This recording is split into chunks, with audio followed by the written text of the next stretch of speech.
Can you see me? Yes. I still don't see any microphone bumps.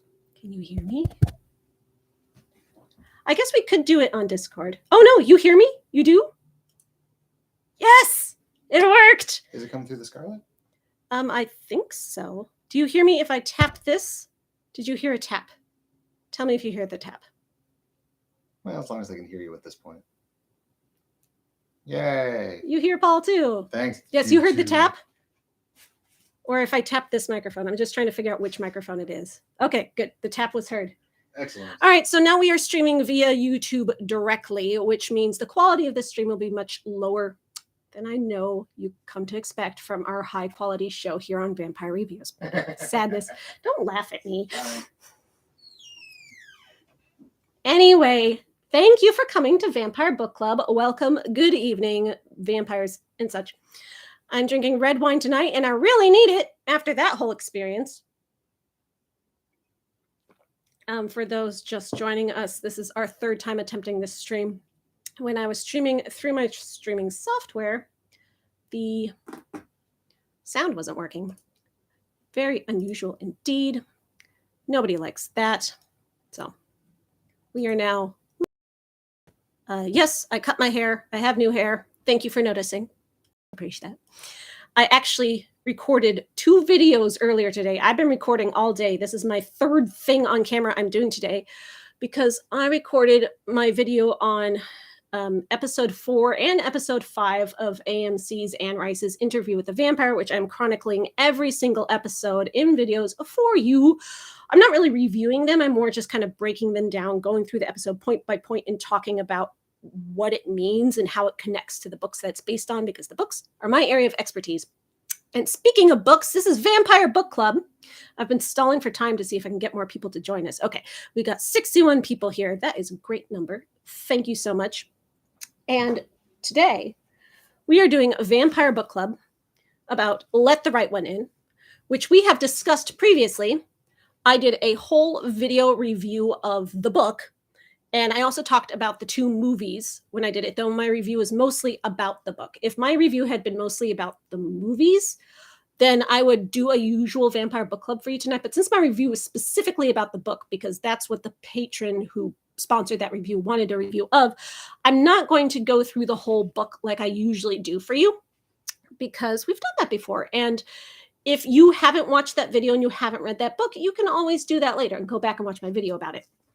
The reason we picked a book that I've already read and many of you have already read is because a brand new TV show adaptation of Let the Right One In has just begun.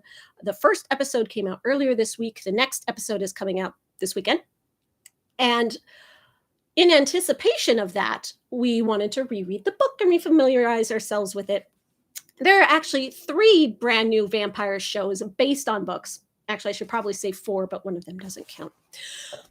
And other brand new vampire shows not based on books. There's a lot of vampire content this fall, but we usually choose 3 books to vote on for Vampire Book Club. So because the new Interview with the Vampire show, new Let the Right One In show, and new Vampire Academy show were all dropping at the same time this month, we picked those 3 books, even though I've already read them. And the Vampire Book Club is usually to get me to read a new vampire book I haven't read before, but it was reread month. And the club voted, and it was really close. We all kind of thought Interview with the Vampire would win, but everyone voted for Let the Right One In, which surprised me, but not so much, because I think it was mostly because most people actually hadn't read this one before and they had read the other 2. And even though they were all rereads for me, it was a fresh read for a lot of people in the club. So that's good for you, because I tell everyone to read this book, even if you've seen the movies, even if you've had it completely spoiled, even if I told you all about it, you need to read this book.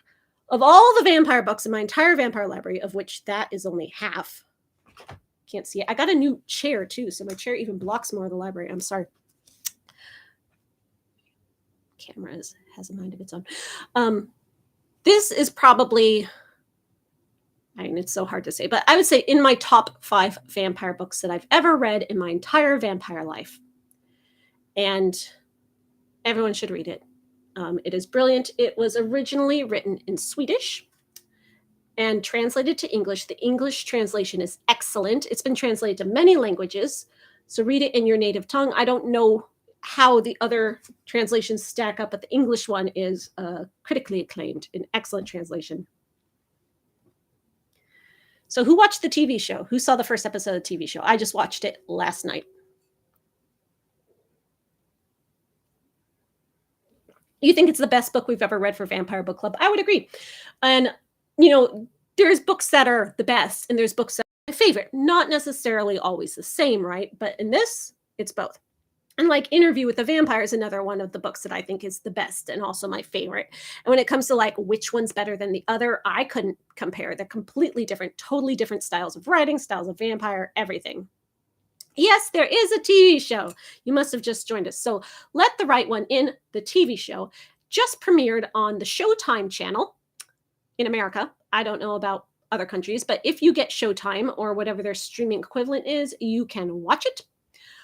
And I think it comes out on Sunday nights, which is the same time that Interview with the Vampire comes out, though I think Let the Right One In is at 9 and Interview with the Vampire is at 10. However, Interview with the Vampire is also airing on streaming, so you can watch it any time of day you want. And it's better to watch that one on streaming because it's releasing episodes a week early if you do that instead of watching it on the regular TV. If you don't have Showtime in your country, you can use a VPN to get it, or there are certain websites on the internet that will just show you the episode because they do. Not that I'm telling you to do anything in particular. So I'm getting it that many of you have not watched this TV show yet, and only one episode is out. I'm not sure how many episodes there are going to be. I'm going to pull up my notes on it and we can discuss. The only thing I had heard about this show was negative before it came out. I heard a negative thing, which was that they changed Ellie, the main vampire character, who is a boy who poses as a girl for very complicated reasons and sort of lives life as a girl, even though he is not a trans girl. He is a boy. And it's very complicated. But in the show, they changed Ellie to a cis girl. And that's kind of like, queer erasure. And it's, a bit problematic. And so I was kind of upset about this.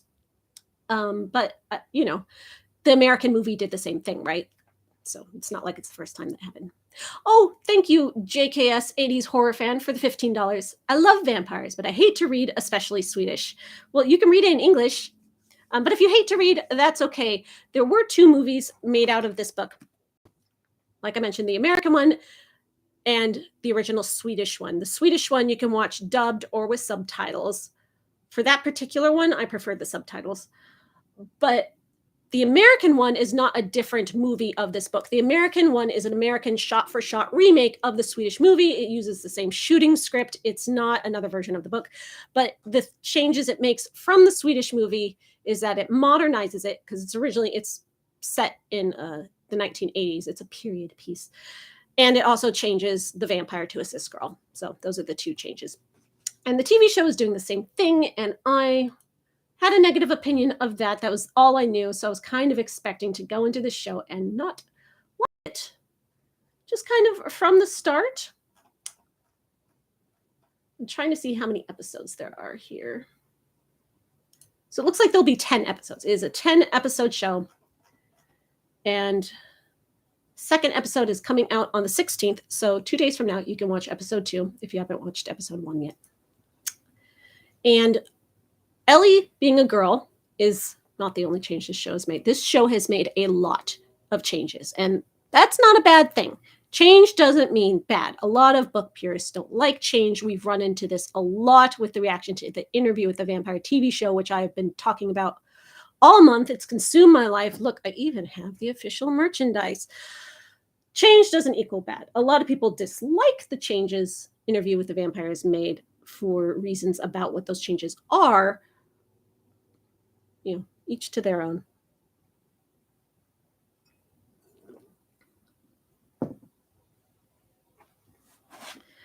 So what's different about the show? It's modernized. It's set in America. It's set in New York City, where I used to live. And one thing I really enjoyed about watching just the ambiance of the show is the like really dingy apartment they live in. Not dingy, but just sort of like old and not up to date. Was exactly like so many apartments I've lived in New York City. Like you look at the door, like this like old fashioned door with this weird lock. I was like, that's exactly the kind of lock I had on my door. That's exactly the kind of peephole. That could have been my 100-year-old apartment building in New York. It's really cool to see that.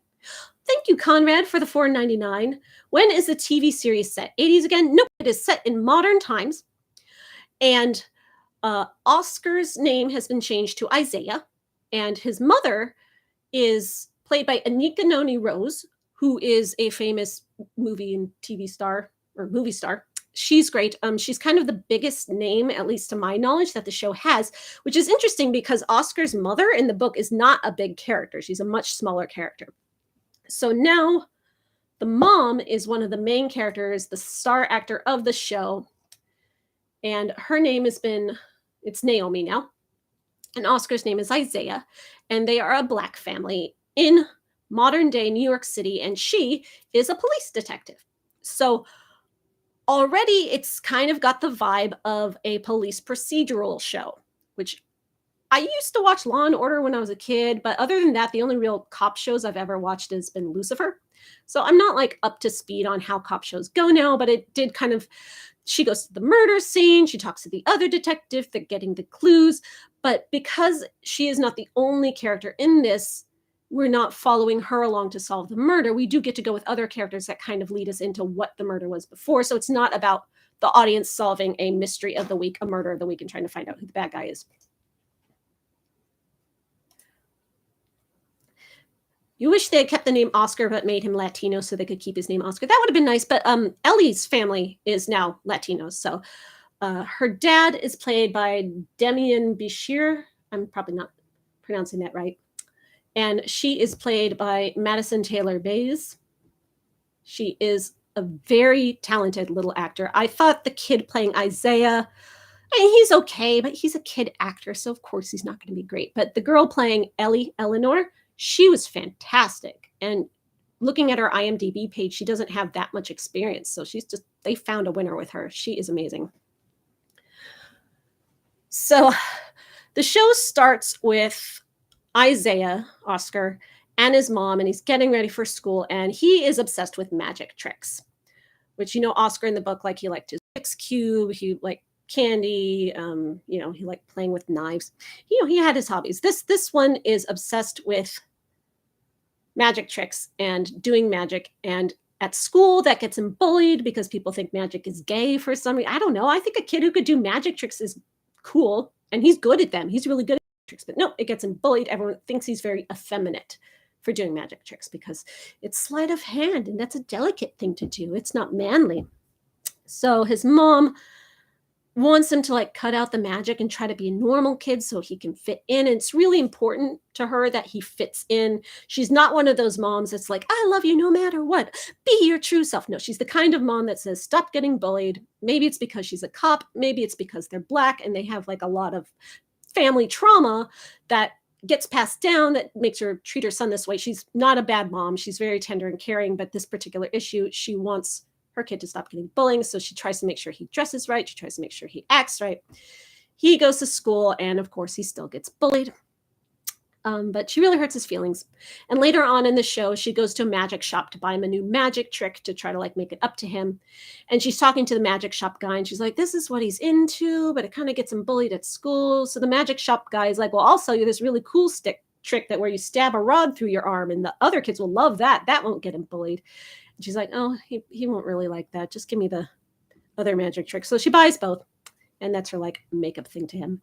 So the story starts out with his dad showing up at their home as he's getting ready to go to school. And just like in the book, the dad is kind of a deadbeat. In the book, he's an alcoholic. In this, he's like a drug addict who's recovering. He's in recovery, and he just got his token for 3 months of being clean. And he's been a very absentee father. And the mom is mad that he shows up because she's like, he's just going to get his hopes up that you're going to stay and you're just going to abandon him again. And the dad's like, no, the reason why I stayed away so long was because I wanted to make sure I had a safe situation where I could, really provide for him before I came back. And now I'm back and now I'm clean. And I promise I'm not dealing drugs anymore. And I'm just going to be here for him. And she's like, okay, we'll see how this goes.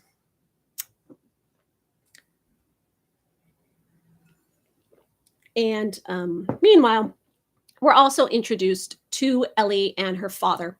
But this time, instead of her father being a pedophile that she has roped into her vampire web to care for her because he's obsessed with her delicate nubile body, he is actually her dad. He is not a creep. He is not a pedophile. And he is a good, loving father. He does still get blood for her, which means sometimes he has to kill people. Usually they try to avoid it, but he really doesn't want her to give into her vampire nature. He wants her to not go out and bite people, so he goes out and gets the blood, and they had this agreement. And I get the feeling she's been a vampire for about 15 years.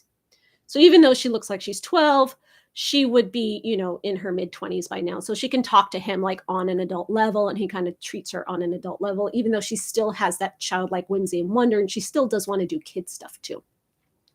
And the show starts out with him on a train. They're moving to New York. They move around a lot because they have to keep skipping town, leaving town because they might get caught for being murderers. And in New York, there's been these weird murders going on. The city is in lockdown. Everyone is terrified because all these bodies keep showing up. And it's like this horror murder spree going on in New York, kind of like a Jack the Ripper situation. The whole town is scared. And Isaiah's mom is, a detective on the case for this. So they think, well, we can go to New York where all those murders are going on. And, if we do some murders, then we can get away with it because they'll think it's this other murder spree going on. Meanwhile, we're also introduced to a new character who's not based on anyone in the book. Eli, Ellie, whatever you want to call it, is like 200 years in the book. In this, she's like 20 years.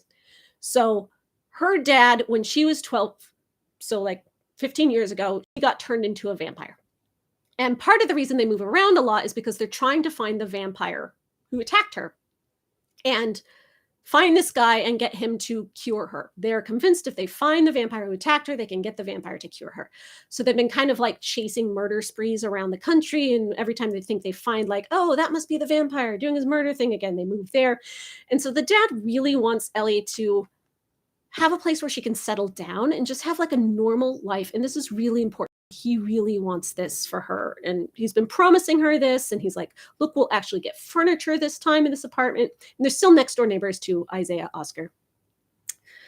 They have not introduced Oscar Isaiah's gym teacher yet, but it's only one episode in. And the only scene we saw of him at school was in the cafeteria, and no one would let him sit with them.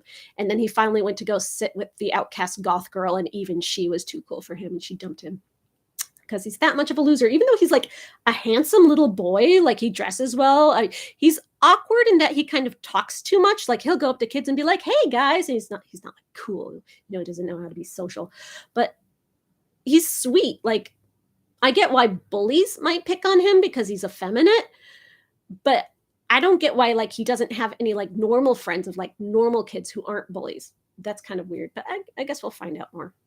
So we're introduced to this other character, and this is actually the first shot we see. This old man, very old. He's on like a breathing tube because he's on death's door. He's on oxygen. He has his son, and his son is a vampire, and he takes his son outside as the sun's rising. And he's like, okay, this time it's going to work. You're going to get to see the sunrise. It's going to work. And the son's kind of nervous, but then the sun starts rising, and he doesn't burst into flames. And they're like, yes, we cured you. We found the cure. It worked. And then like 2 minutes later, the sun does burst into flames, and they're like, oh shit. And they take him back inside, and now he's all burnt up. So whoever this guy is, this new character, not based on anyone in the books, he's also trying to find a cure for vampirism for his son. And you find out much later in the episode that this son, whose name is Peter, and Ellie were in the same like 7th grade class, or however old they are, and they both became vampires at the same age. So we don't know how or where they were together at some point. They don't reference each other ever now, so I don't know if they even know each other as vampires, but they are the same age, and it happened at the same time. So Ellie's father says, because we're going to stay in town, I need to go get a job. So he goes to a restaurant where his friend works, and his friend knows that Ellie's a vampire. He knows Dad is a murderer. And the friend is like, nope, don't want to get mixed up on it. You said you would stop the killing. You said you were getting a cure. And the guy's like, I really am. Please just give me a job. I'll like sweep the floors and mop. And apparently he used to be the head chef at this restaurant. And so the guy's like, fine, come to the kitchen. And he goes in the kitchen, and the head chef now, she's just like, I don't want to help your friend. He's like, no, he's really good. Trust me. So he chops some onions, and then he like impresses them and gets a job.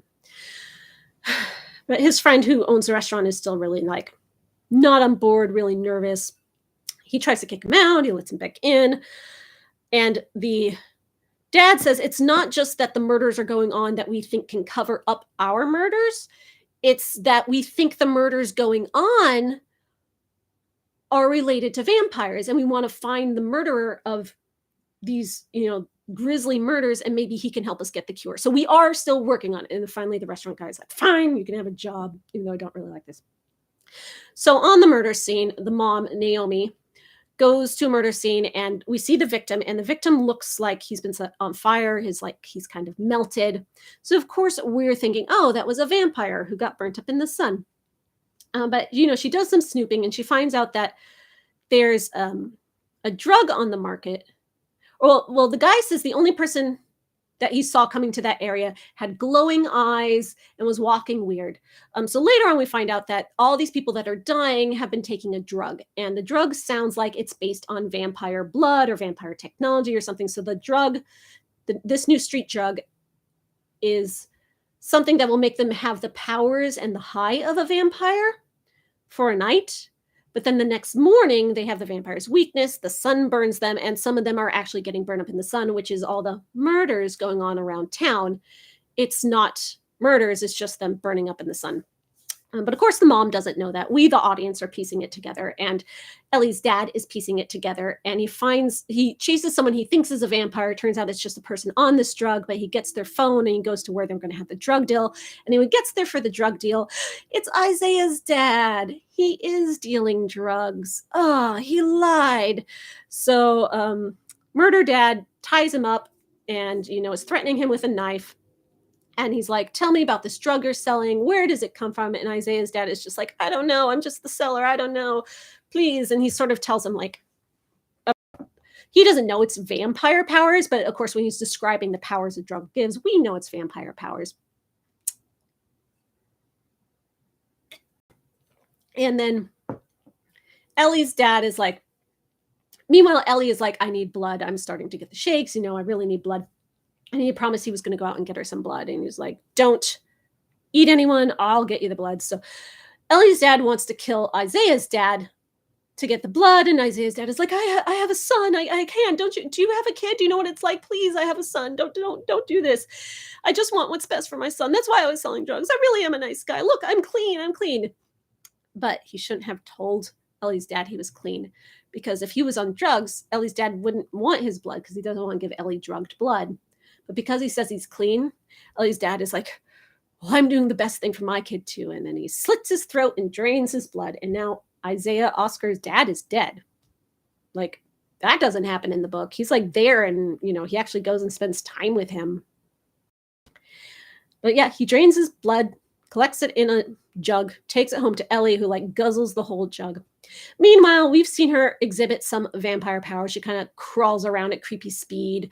She can jump up high in trees. She can climb up on top of buildings and jump from building to building. There was the iconic scene from the book and the movies where she's out in the courtyard of their apartment complex and sitting in a tree. And Isaiah comes out and they meet. And Isaiah's like, oh, you're not wearing shoes or a jacket. Aren't you cold? And she's like, oh, no, I don't get cold. And he thinks she's weird, but he's like, hey, a kid that's actually talking to me and not just running away. So he like shows her some magic tricks, and she's charmed, and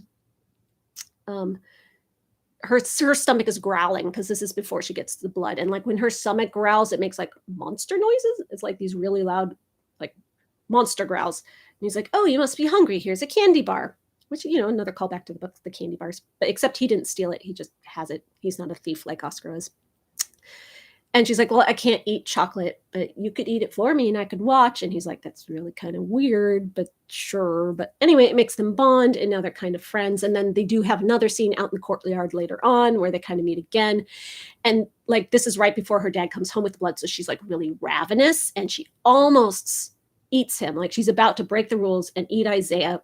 But then he's like, let me show you a magic trick. And it's this brand new trick that his mom bought him that makes a coin float in his hand like it's flying. And I couldn't see how he did it. It really did look like magic. And she's so charmed and impressed by this that she decides not to eat him. She does want to keep him as a friend. And she goes back inside. What else? Okay, so back to the guy with the son that's trying to find the cure. He is, we know he used to be a pharmaceutical person and he got in a bunch of lawsuits because he got a bunch of people hooked on painkillers and he got sued and he was really rich and fabulous, like a super billionaire. He lost it all. All he has is his huge mansion now, but like no one to take care of it. And he's on death's door. So he calls his daughter and she's all grown up. She's like in her 30s. And she's also some kind of lab tech. We see her working in this like sciencey place.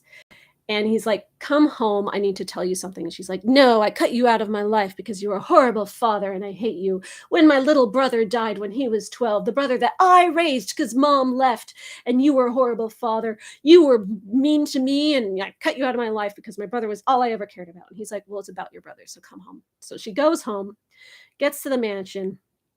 And she's like, I'm not here to make amends. And this is a new character that doesn't seem based on anyone in the books. I mean, unless she's supposed to kind of be the Virginia replacement. She's nothing like Virginia, like in life situation at all. But like, there's been no one to replace like the Chinese restaurant people at all. There's like no Lack, no Virginia, none of those people. So she goes to, and the dad reveals that the brother didn't die when he was 12. He was turned into a vampire and he's been keeping him in the basement working on a cure all these years. But now that he's about to die, he has like stage 4 cancer of something. He wants her to continue his work searching for a cure.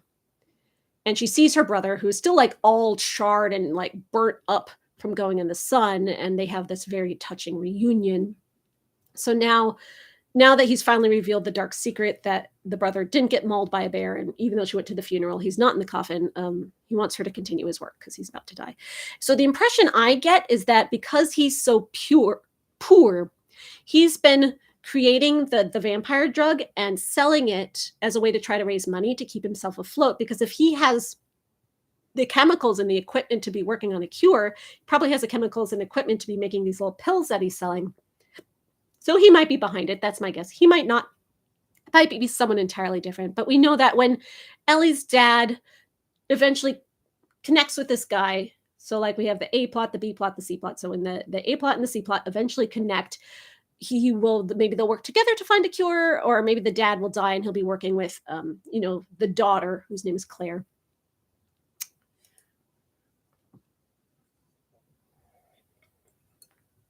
Yeah, so Ellie's dad, Mark is his name. Very different from Hakon in the book. Not at all a pervert anyway. It's weird because when you see the first scene of it, he's riding on a train. And of course, I instantly know what character he's supposed to be, even though Ellie isn't there because it's daytime. She's actually in the trunk next to him, but they don't show us that right away. And he's looking on his phone at places, things to do for little kids, things to do for children. So I see him looking on that and I'm like, oh, that's the pervert. That's a pedophile. He's looking on his phone as a place to go like prey on children. But no, turns out he was just literally looking for places to take his daughter to have fun. And he does take her to the Guggenheim where they're having this like really cool space exhibit. Maybe it's a different museum. And he takes her there and she gets like really wowed by like the space exhibit. It's really beautiful and touching. And he just wants to like have a daddy-daughter date with her. But then it goes bad when they run into that person they think is a vampire, but turns out to just be a druggie. And he chases that guy all the way down to the sewers. And at this point, the show started giving me really The Strain vibes. If you watched the TV show of The Strain, Guillermo del Toro show, felt a lot like that with the whole running through the sewers, chasing vampires stuff. And there's like a scene where all these rats come flooding out over him because, oh, something's down there. It's really scary. But it turns out it's just a guy on drugs. And they fight, and the guy on drugs almost kills him. But then Ellie shows up and saves the day and it tackles that guy. And they're like, well, we have a guy here. We might as well like drain his blood and then I can drink. But when they do, she tastes the drugs in his blood. And she's like, no, it's not pure. So that's why he goes and kills Isaiah's dad later. But the way he attacks this guy is very similar to the way Hakon attacks people in the book when he's going hunting and going after like young kids for her, because his way of killing is he goes after young people because they're easier to grab and subdue. He's not a big, strong man, so he goes after small children, even though he's also a pervert and enjoys it. But it's also easier for him to kill them. But he has like the gas mask, the like little bottle of gas that he puts over them, just the same way as in the book. And he uses a knife. Because he was a chef, he's very good with a knife. He's got like Superman knife skills. Yeah, so it was very well shot. It was very well paced. It had a lot of that like bleak dreariness, blue palette that the movie has. Even though it's not set in Sweden, it still had that kind of like darkness that you get from Swedish cinema and Swedish literature. And the parts that did feel kind of like a cop show, police procedural, those were fine. They were minimal, so they didn't overpower. And you have these 3 different plots that you know are going to intersect somehow. And I'm like really interested to see where it goes. I would definitely keep watching it. As far as adaptations go, obviously it's not a very close adaptation to the book at all.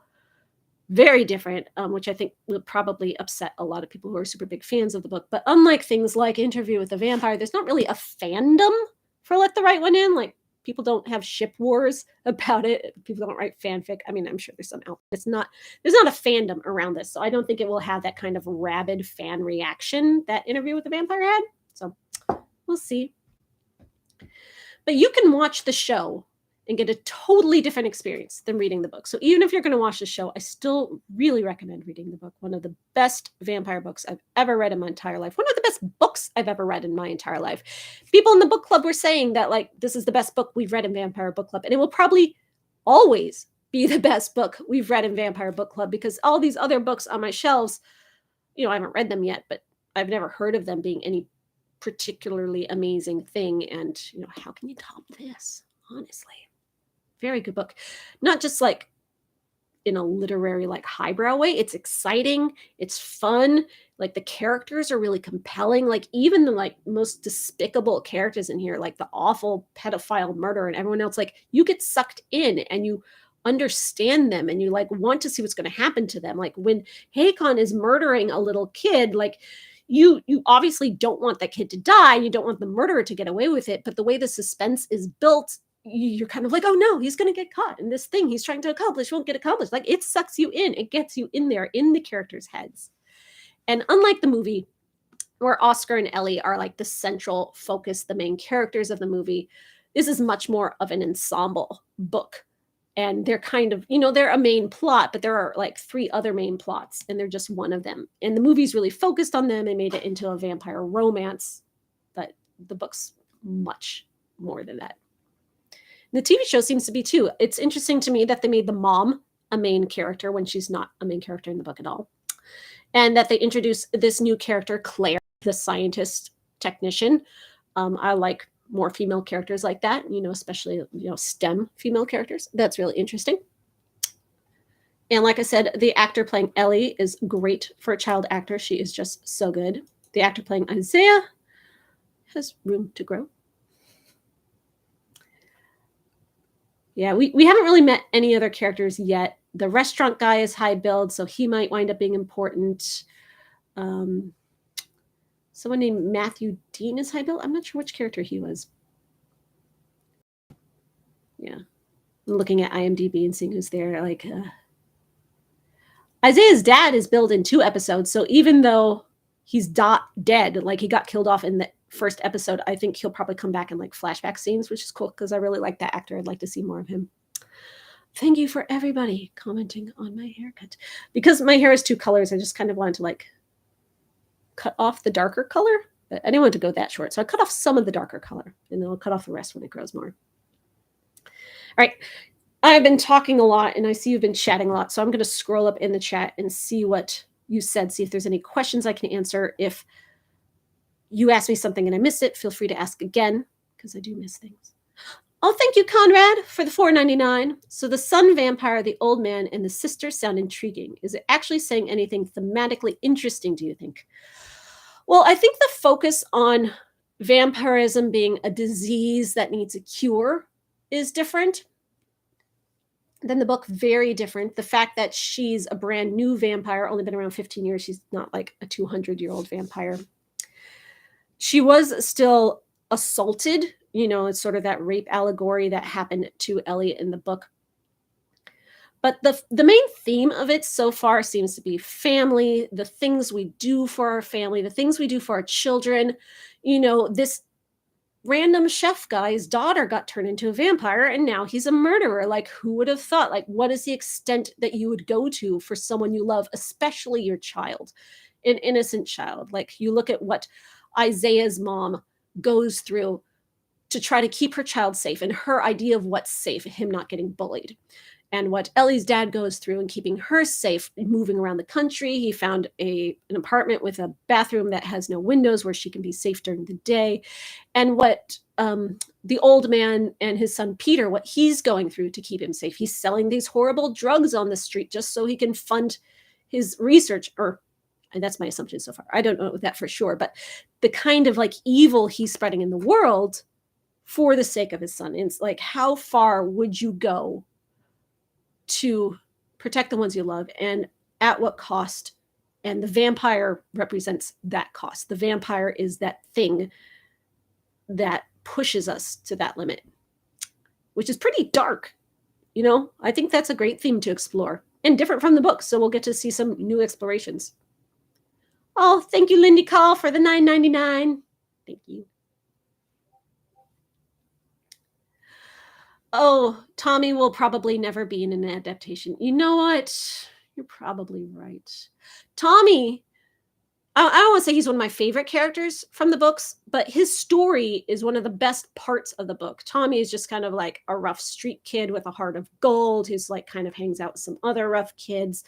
And he's just kind of there, and he kind of winds up linking a few of the stories.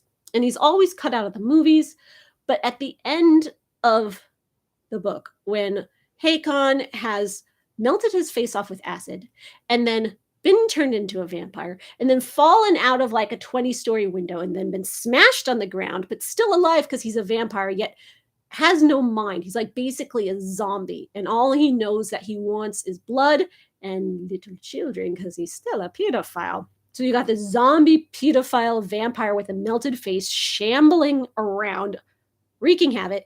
And he goes after Ellie because, Ellie's what he's always wanted. And he gets to Ellie. And the climactic scene in the book is that there's this big fight scene where they're locked in the basement together. And Ellie eventually escapes, but Tommy is still down there. And Tommy is trapped for hours with the Hakon zombie vampire. And it is just one of the scariest, most intense things I've ever read. I don't read a lot of horror. Like, I don't read Stephen King and stuff. I like to read more like stories that have horror but aren't horror stories. So maybe it's just because this is one of the only horror books I've actually read that is that kind of horror, but it was good. It was effective. It was scary. And it stuck with me. And I love that scene. And the fact that Tommy's not in any of the adaptations, so we never get to see that scene, is just such a shame, because that's the scene, man. Like, everyone talks about the pool scene, which is the climax of both movies, and also the ending scene of this book, where Ellie gets revenge on Oscar's bullies and chops off their heads and there's body parts going. It's very touching and very romantic. And, they're like, oh, that scene, it's the scene. No, the basement scene with the zombie vampire and Tommy, that's the scene. Gotta read it. That's the only way. You gotta read it.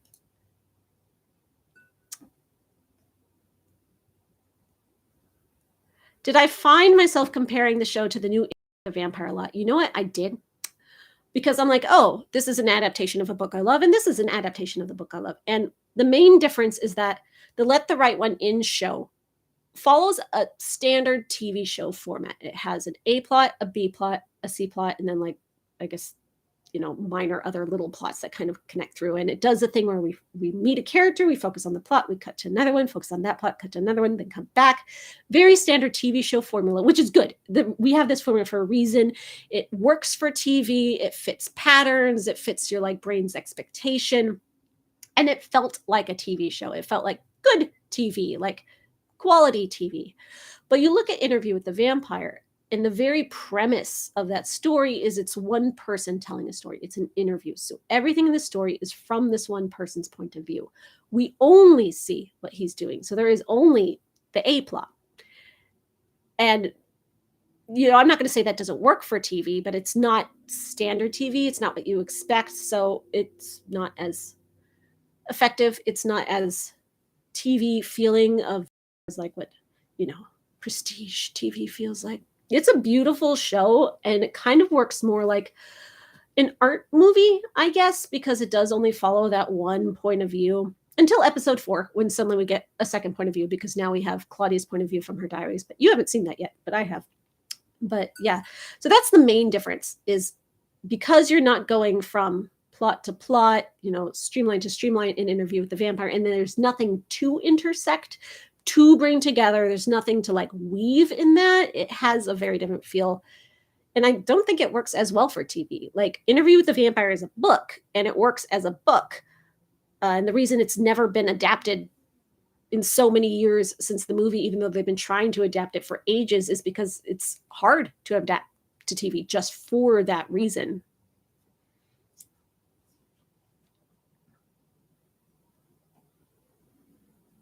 Looking at the chat, looking for questions.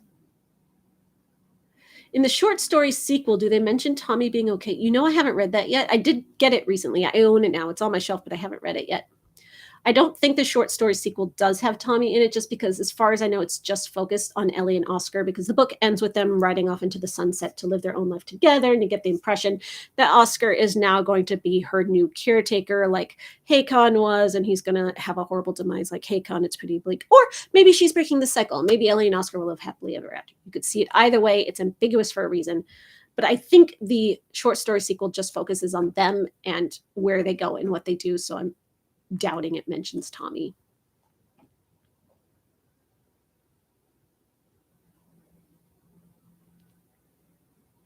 Scroll in the chat.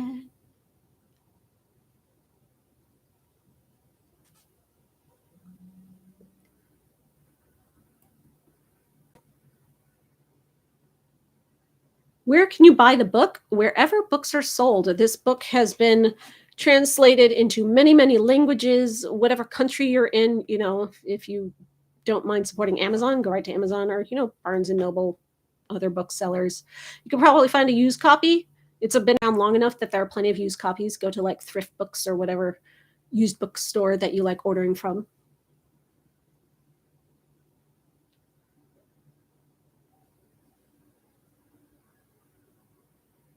You're surprised the dad with cancer didn't use his son's blood to extend his life. You're right. That's a very logical thing. I wonder why. I'm sure we'll find out, especially if he is the person selling these pills. He's clearly synthesize it, but maybe he tried, and then the pills had those horrible side effects, and he doesn't want those side effects. So, kind of person that would want immortality just because, it's cool. He would want it to keep helping his son because he wants to find the cure for his son. But, that's what his daughter's for. She's going to take over his mission.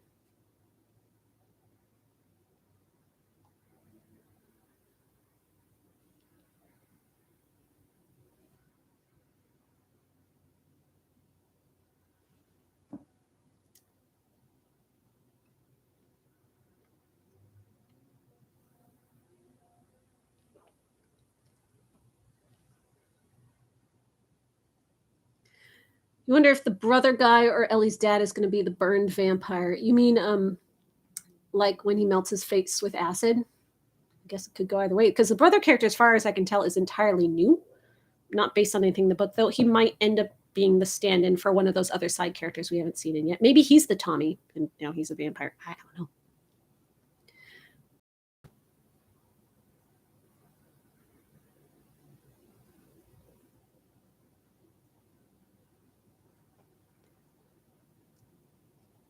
Just checking to see what you said in the chat that I missed. Scrolling up, drinking wine. Yeah, the show reminded me more of The Strain than its own book. But mainly just because it's set in New York City.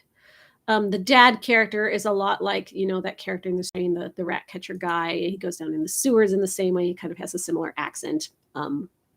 Obviously, it's not like worm vampire zombies taking over the city, but there is like some kind of plague going on, and all the murders. So it did remind me a bit of the Strain TV show, but much more like ambient and more slow build, like with a few horror elements, maybe a little more action and less horror, whereas the Strain is more like horror movie style.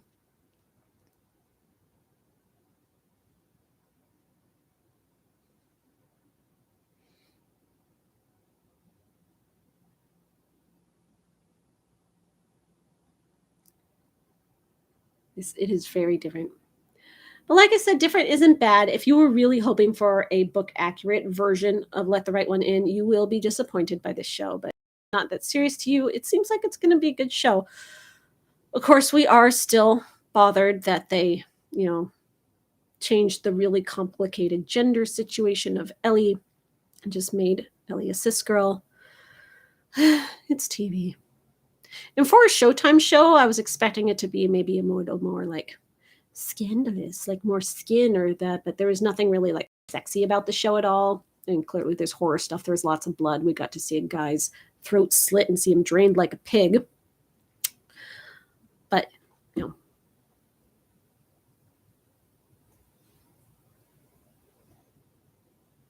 right, scrolling back down, see if you have any new questions, or you can add to them now.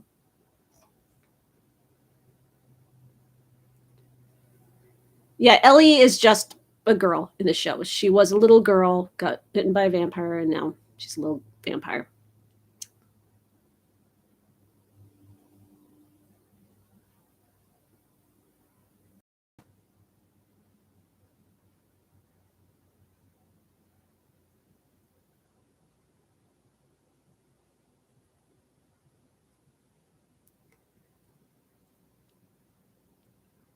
Ellie is a vampire.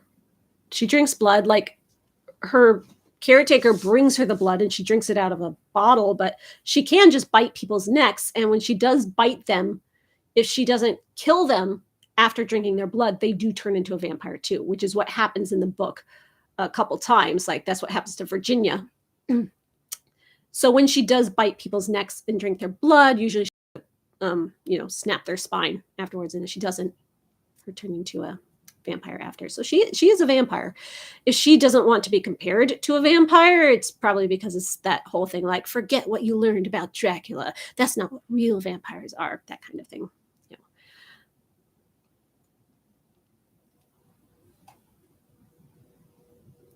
Beside Ellie and Oscar, who do I think was the most interesting character? You mean in the book or the show? I really like Virginia in the book. I thought she was really compelling. And maybe it's just because I like female characters so much. But seeing that whole like becoming a new vampire situation and how she felt about it, she was scared, but you don't see the vampire kind of taking over her mind. It's not like, oh, I've turned evil and now I just want to be evil. No, she's still herself. She still has her own issues. She's got that blood craving, but she doesn't want to hurt people, and that she ends up ending her own life at the end as a way to kind of like keep herself from becoming that kind of evil. And, as far as what vampires mean in that book, it's if something like that happens to you, do you embrace it? Do you become someone that hurts other people to save yourself? Or do you not? What kind of moral compass do you have? Ellie's a little kid, so he's not going to think the same way an adult with a conscience is, but he still has feelings. He still like wants friends. And I think it's mostly just kind of like a morality grayscale is what that book is talking about. And it just makes you identify with and feel things for really bad people and understand that they are people and see the struggle that they're going through. And it's kind of like a metaphor for society in Sweden at the time.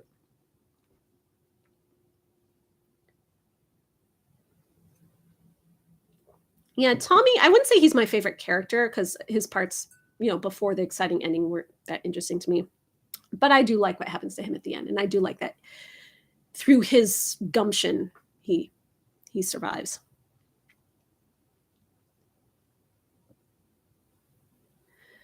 Is the book more graphic than the movie with the bullying and scene near the end? No, I think they're probably about the same.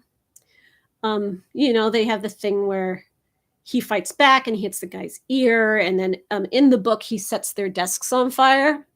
And the book also makes the bullies sympathetic. So the bully, younger brother and the older brother, their dad is like out of the picture. I don't know if he's dead or gone, but they have these pictures of their dad, of their family, and it's their most cherished thing that they have of their dad. And they live this horrible life that's led them to become bullies. They come from a broken home, but this picture of their father really means a lot to them because it's all they have left, and it's in their desk. And when Oscar sets their desks on fire as revenge for bullying, he doesn't know that's in there, and it burns up, and they lose this last cherished memento of their father, and it's bad for them.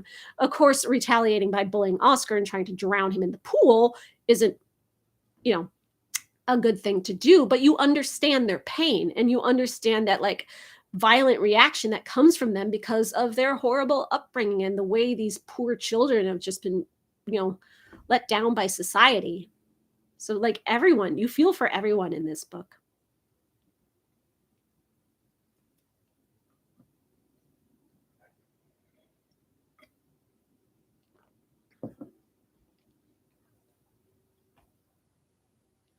What do I think of Vampire Academy on Peacock so far? I have not watched it yet. I have been way too busy in Interview with the Vampire Land. Vampire Academy was never really my thing. I will watch it eventually, but so many vampires, so little time. We have so many vampires coming out. Like the Monster High movie just came out. There's like a bunch of other things. There's Reginald the Vampire? Is that what that show's called? The one that's based on the Fat Vampire books, but is completely ripping off the other Fat Vampire book. And there's like, scandalous. We talked about that during one of my vampire books collection things. I think that's out already too, the Fat Vampire. I'm not sure if it's a movie or a show. It might be a movie.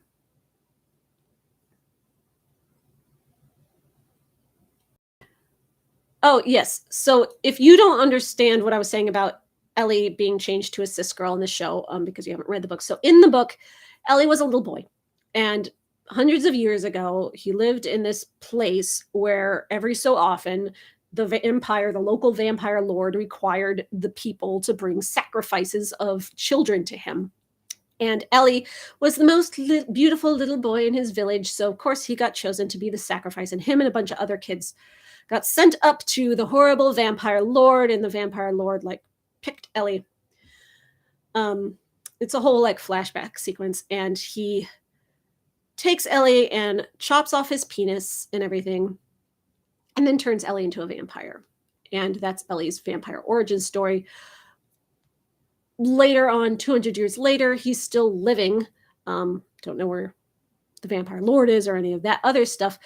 But because he is such a beautiful little boy and doesn't have any genitals, he dresses like a girl and passes himself off as a girl. And it's mainly because when you look like an innocent little girl, people will be like, oh, little girl, can I help you? And then you can jump on them and bite their neck. But if you look like a little 12-year-old boy, people will be like, get out of here, ruffian kids, get off my lawn. So he presents himself as a girl as a way to trick people and get victims better. But when Oscar is sort of having his first preteen crush on Ellie, he's never been into girls before or anything. He's a little boy. He's just not prepubescent, but he's getting his first crush on Ellie. Ellie keeps being like, oh, this is bad. He thinks I'm a girl. I'm not a girl. But he never says I'm a boy, but he says I'm not a girl because he's a vampire. As in, I'm not this child you think I am. I am an ancient being. But Oscar takes that to mean oh, you're a boy. Does that make me gay? Huh. I guess I'm gay. And then he goes and he talks to his teacher about that. And his teacher's like, oh, it's okay to be gay. And he has a supportive teacher. And I'm wondering if Isaiah in the show is going to end up being gay, because the way his mom is like, oh, don't be too effeminate. Try to fit in. Try to be more macho at school. Maybe, her gaydar's gone off, and it's not just that he's into magic. She knows that her son is queer, and she's worried about him getting bullied for that, and she doesn't want him to have to go through that because she's a protective mom. Since, Oscar was at least queer in some way in the book, Maybe Isaiah could be too.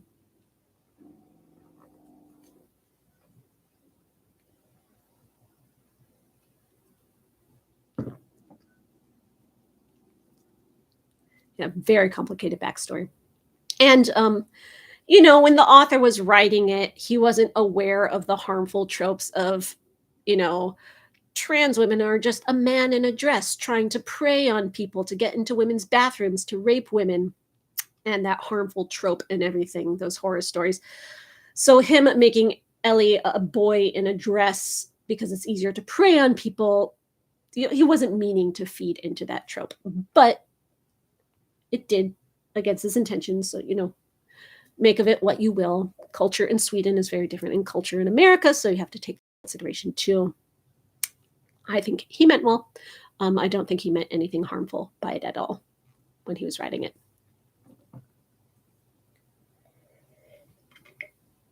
So in the movie, the Swedish movie, they don't give you that whole backstory of Ellie. They don't really say anything about it. She does say that thing, "I'm not a girl," but you do get a very fast shot of Ellie changing her clothes where you see the scars on her crotch and that she has no genitals. It's like a blink and you'll miss it shot, but it's there. So the Swedish movie does put it there in a very like careful way to, you know, get away with it without having people being like, "Oh, this movie." The American movie cuts it out entirely, just makes Ellie a cis girl. As far as we know, never comes up, played by a female actor. So, you know, you could probably say, "Oh, she could secretly be this all along." But if the movie doesn't show us something like that, it doesn't exist. And in the TV show, she is a cis girl that's like explicit. She's just a girl. I've not read any of the author's other books yet. I think I have 2, but I haven't read them yet.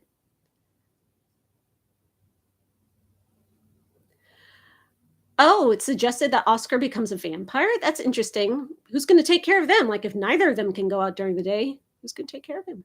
I don't know. The Monster High movie is awful. Someone on our Discord server watched it and they said it was fun. You know, it had its moments. Didn't say anything bad about it, but you know, it's a tween musical movie. How good is it going to be? If it's fun, I'll like it. I've never been into Monster High, but I like Monster Mashes in general, so I like the concept.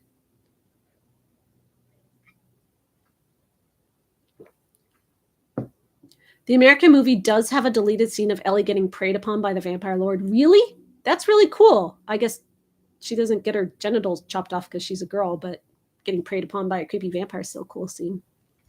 Is it a deleted scene that you can watch somewhere? I would love to see that. Send me a link. Or is it just like been rumored that it was deleted?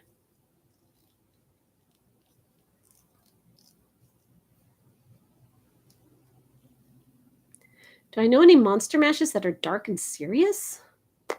Van Helsing? Does that count? I mean, it's campy, but it's not a comedy. League of Extraordinary Gentlemen. And the only ones I can think of are terrible. What else? Penny Dreadful? That's serious. I'd say Penny Dreadful is probably the best example.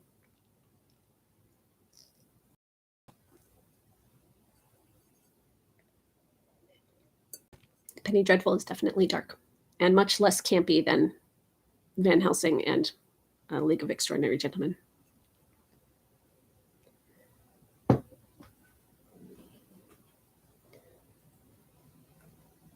Yeah, Penny Dreadful got canceled real fast and they just kind of had to like, oops, we're done. And it ended very badly. The ending is terrible.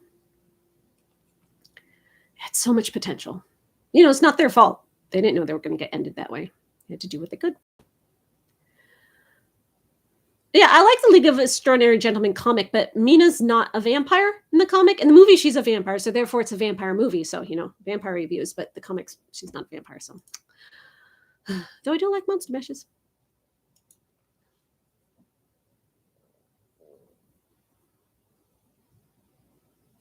Yeah, that's the thing about Van Helsing. Like, there's things about Van Helsing that are cool. Like Frankenstein in Van Helsing. He's great. I love that version of Frankenstein. You know, he's cute. But like Richard Roxburgh as Dracula, it's not Dracula. That is not Dracula. No, his brides were great. I loved the brides. Him, no.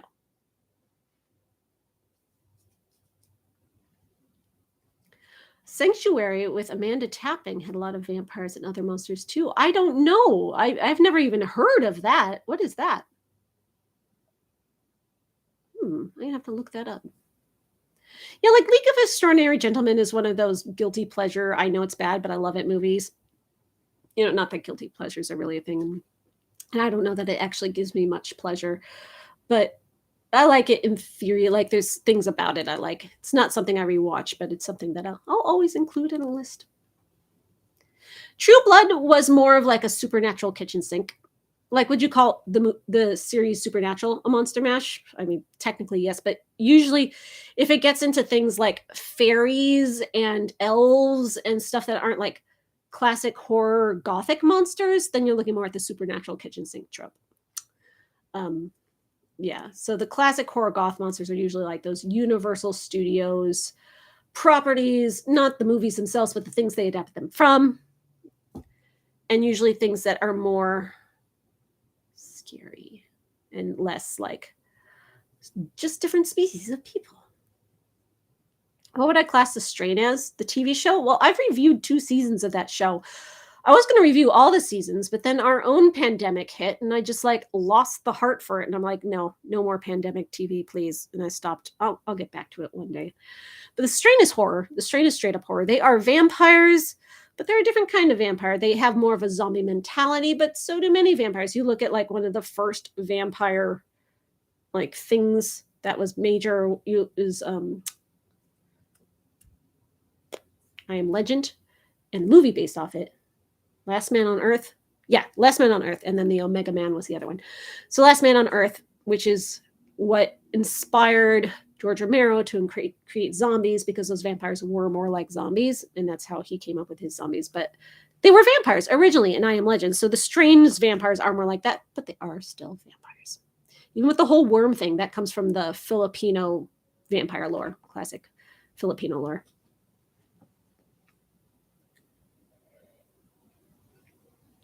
Oh, you found it on Dailymotion? Thank you. I will watch that later. Everyone save that link when you send it.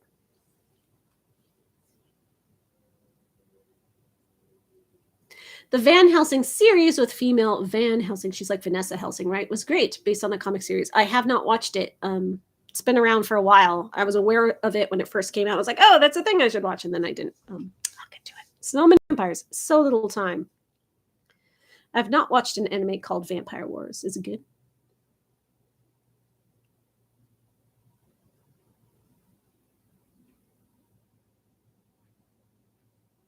The vampire cult leader from Preacher with Lestat vibes. Wasn't there like a vampire in...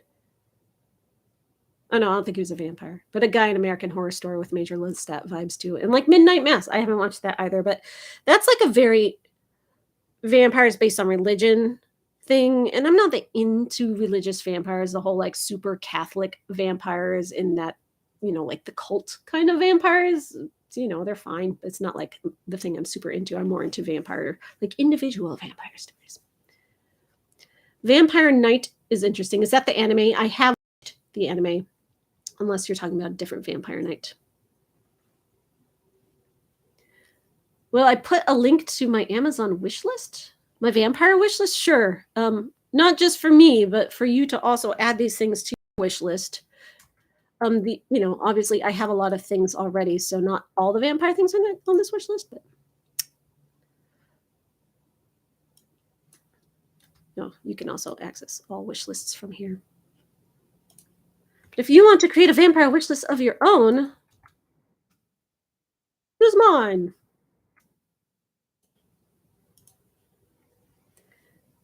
Vampire Princess Miyu. I have not watched that. That's on my list.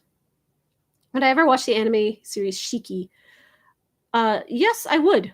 I hear about that one a lot. I do want to read Salem's Lot first, and I have put Salem's Lot up for Vampire Book Club a few times, but it never gets voted on. Maybe it'll get voted on next time I put it up. Speaking of Vampire Book Club, now that we've gone completely off topic, before it gets too late, because we've almost reached like the hour and a half, what are we reading next? So I have this book that I've been wanting to read for a while. And I wanted to put it up for Vampire Book Club, but it's kind of a newer book and it's kind of expensive and it's kind of small, like, I don't know if it was a small press, but it's not like a big major book. So I didn't want to put it up because it would be harder for people to get. You can't find it in the library. You can't really find it used. You just probably have to pay full price to get this book. But I really want to read it, and I need something easy to read this month because I'm very busy this month, and because it's a graphic novel, I thought that would make it easier to read. And I originally heard about this book because the author's manager agent person reached out to me, and they were like, hey, vampire reviewer, can we pay you or invite you to review this book for us? And I'm like, sorry, I'm not a reviewer for hire. That's not what Vampire Reviews is about. Please do not ask to pay me or do for free reviews of your books. Anyone, please don't ask me. That makes me very uncomfortable. They were very nice and polite. And but it put the book on my radar, and I was really interested in it. So I put it on my wish list. And then one of you sent it to me very graciously. And I was very happy to finally get out because I was like, oh yeah, this book, I've been wanting this. It is big for a graphic novel. So it's not just like a graphic novel you can read in an afternoon and like, there, done with Vampire Book Club for the month. No, it'll probably take you a few days to read. And that book is this. So like I said, it's big for a graphic novel. Oh, I still have the Amazon note from when you sent it to me. It is called The Carpet Merchant of Constania, Volume 1. There's a Volume 2 that's out now. By Romina Yi, and it is very long. So even for Volume 1, oh, how many pages we got here? But it is a full color graphic novel. Nope, no page numbers. It's big. Look at it. It's gorgeous. Yes, I know you did. Thank you so much. See, I saved your note. I still have it. And yeah, just ever since. Sorry, I don't know why my camera is doing this. Look, like you can see all my junk over there. Ever since the author or author's agent or whoever emailed me originally about it, like years ago, back when it was first coming out, I've been curious about it. Now I can finally read it. So it is about a Middle Eastern vampire, which I love vampires from other cultures. I believe this guy's the vampire, and this is his wife. And she's not a vampire. And I from what I understood, he's kind of a reluctant vampire, and he's just trying to like live his vampire life without, things being bad. So, and it's historical too. In the late 17th century, Zenal and Ace are a pair of happily married carpet merchants with one of the most successful workshops in Istanbul. While away on business one day, Zenal encounters a lost traveler dressed in red. Despite seeming friendly at first, the traveler attacks Zenal, who flees in terror. On waking the next morning, however, he finds he has been the victim of a genie, a vampire. Stricken, now a genie himself, he makes his way home to his beloved Ace, struggling to reconcile his new life with his faith, family, and former identity. A Girl Walks Home Alone at Night was a Middle Eastern vampire story. It was an Iranian movie. It's like kind of those really tiny art house movies that's more about like feelings than plot. I watched it. It's really acclaimed. People love it, but I didn't really have anything to say about it, so that's why I never reviewed it. But yes, this book costs $31 if you want this huge, gorgeous, full-color hardback edition, which I highly recommend. But if that's rich for your blood, you can get it on Kindle for $14. It's probably not something you can find used or in any library or anything anywhere. It was published by Unbound. It's originally a British book because the price on here is in pounds, but you can also find it, in America, obviously. It's listed on Amazon, but I'm sure there are other places to find it. It's not like a self-published book that's hard to find. It's just kind of like a more, low-key graphic novel, but very beautiful. Yeah, like the art is good. So the comic artist, Romina Yi, does all the art and all the writing. It's a one-stop shop, even to the cover design. So one-person show. And I really want to read it. So I hope some of you will read it with me. I understand if it's too expensive for you and you won't, but in that case, join Vampire Book Club and listen to us talk about it. And I will tell you all about it next time. Something pretty different from what we've read, besides just being a graphic novel, being, from a different culture and different ideas of a vampire, and a vampire who's trying to like live his life as a carpet in 17th century Istanbul. Very excited. And then if the author is still, if I'm still on her radar, then, maybe they'll be happy that I finally reviewed their book. You want to buy it, but you're worried you won't like it. Yes, it's a lot of money to spend on something that you might not like. Maybe read some reviews first, see what other people think. You might get spoiled, but it might be worth it. Or you could always re-gift it after you read it. It is a beautiful book that would make a nice gift. And also, even if you don't like it, even if you never read it, this is like a small independent artist, a comic maker. It's not like you're buying something from some huge corporation or from like super famous author who doesn't even know you exist. This is a person. Romina Yi is out there trying to do their best, and you're supporting a small author. You're supporting, an author of color. You're supporting art, comics. Let's see if there's an about the author page, and we can learn more about this author. Support authors. Romina Yi is an artist, designer, and storyteller hailing from the dusty city of Kuala Lumpur. She is the creator of the Gothic webcomic The World in Deeper Inspection and The Carpet Merchant, which was nominated for an Eisner Award in 2018. And this book came out in 2020, so it's been out for a couple of years. So yeah, some books you're just like, oh, that author doesn't care if I buy their books. But books like this, it's like every sale counts. Every sale matters. And you're doing a good thing, for independent authors in the world. Am I interested in the new Mayfair Witches show that's about to come out? Heck yeah, I am. It's Anne Rice. The Mayfair Witches intertwine with the Vampire Chronicles, like characters cross over. You see them in each other's books. It's a shared universe. So of course I want to watch that. The main character in Mayfair Witches, Rowan Mayfair, and Lestat in the Vampire Chronicles have a romance down the line. They like get together for a while. He almost turns her into a vampire, and then he doesn't because he loves her enough to let her go. That it's a thing. So of course I'm interested in that. From the trailer, this very tiny trailer so far, and I definitely don't have any behind the scenes information on Mayfair, which is like I did with Interview with the Vampire, so no like secret insider knowledge. The trailer makes it look like it's not really following the plot of the book. Not that the book has a lot of plot. It's very literary, not very plotty. But it looks like it's using the characters and kind of creating its own story in the sandbox of that universe. And I'm curious to see what story they come up with. With Interview with the Vampire, it's a much more like contested thing because there was very much a story there, and the changes to that are changing the story people expected. But with Mayfair Witches, it's more just like moments that are then linked by history, so you can come up with any kind of story you want to go around there. The main thing about Mayfair Witches that is sort of upsetting people is that Rowan's love interest, Michael Curry, is not in it. They have created a new love interest for her, who is a Talamascan. I think his name like Cyprian or something. I don't know if he's British, but he is from the Talamasca. And also Aaron Leitner, the British Talamascan that was in the book, is not in the show at all. So I don't want to say they combined Michael and Aaron to create this new character, because he doesn't seem like he's either of them, but they have put this new character in to take both their places. And he seems like a whole new original character to be Rowan's love interest. So a lot of people are upset about that because Michael and Aaron are popular characters and they're not in it. I'm not that attached to them. I like Michael, but I'll be fine without him. So I think I'll be interested in seeing where it goes.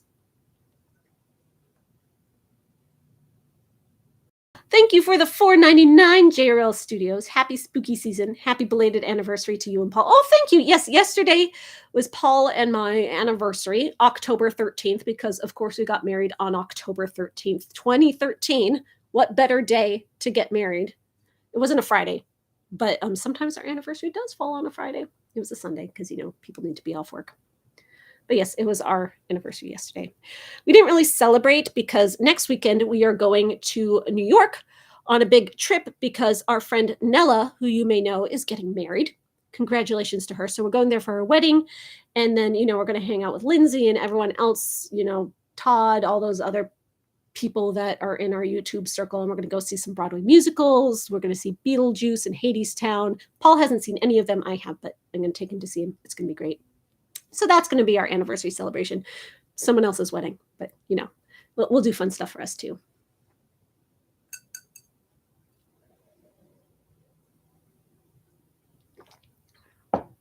Oh, good night, Karnstein.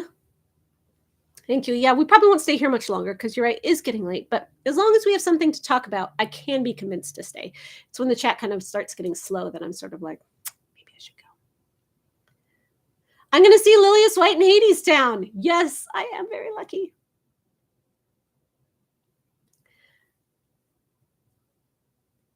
I don't know if there's a movie about that. Yes, I am let down that my wedding wasn't on Friday the 13th. But you know, my kid, Gray, was also born on a 13th, August 13th, much less spooky, but it's still the 13th. And it was a Wednesday when he was born. You know, Wednesday's child is full of woe. I'm happy about that. But his 13th birthday will be on a Friday the 13th. And I think that's pretty special. My kid, 13th birthday on Friday the 13th. It'll be great.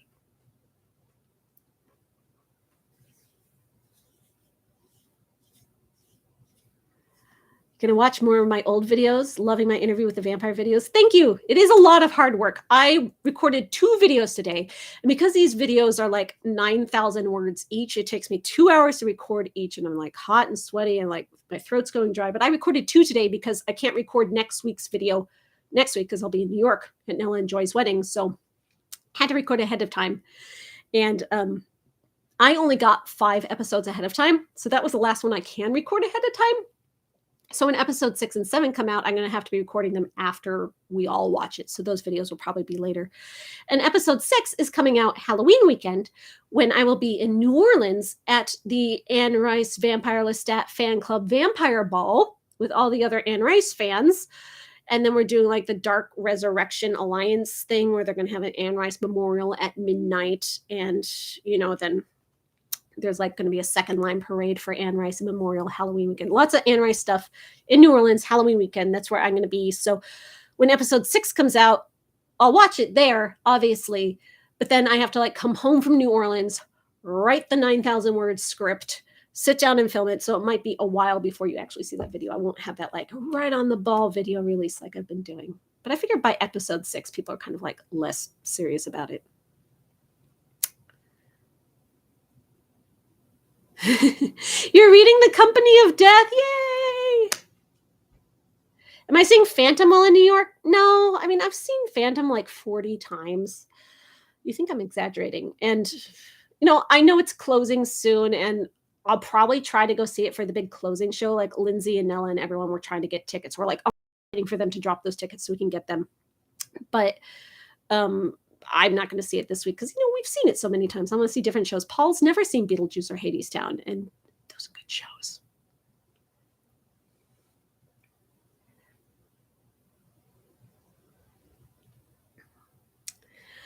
Seen a lot of good social media chatter about the interview show, so hopefully that's an indication of how it's doing. It is doing very well.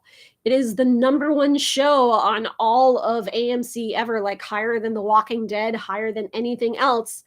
So good for them. It is doing very well. It really wanted to make some money, and that's important that it does because that's how you get renewals. A lot of fans are very unhappy with it because it is so different from the books in kind of ways that seem insulting to the books. You know, if you're going to take it that seriously, like there's the premise of the show is that Interview with the Vampire never existed. The interview happened, but it didn't get turned into a book because it went badly. So now they're doing a second interview with the vampire, same interviewer. But they still have the interview recorded on tape, which is essentially Anne Rice's book, right? And this new interview is AMC's book. So there's a point in this show where they take those tapes, taking Anne Rice's original book, sets them on fire, being like, this is a fever dream told to an idiot, and we're going to set it on fire. Now we're only focusing on our news story. And it felt kind of disrespectful to Anne Rice. You know, those kind of things upset fans. It seems there's other things. Am I the biggest Anne Rice fan? I would say I'm one of them. I feel like I'm one of the most knowledgeable Anne Rice fans because I've devoted very much time to study. I don't think I have the most like Anne Rice merchandise. I say I might be one of the biggest fan of the opera fans because I have the largest fan of the opera merchandise collection in the world. At least I used to before I sold some of it. It was really cool. I still have like hundreds and hundreds of things. So I don't know what makes someone the biggest fan. I think the people who put on the Anne Rice ball are probably would count as bigger fans than me because they're putting on a freaking ball. I couldn't do that.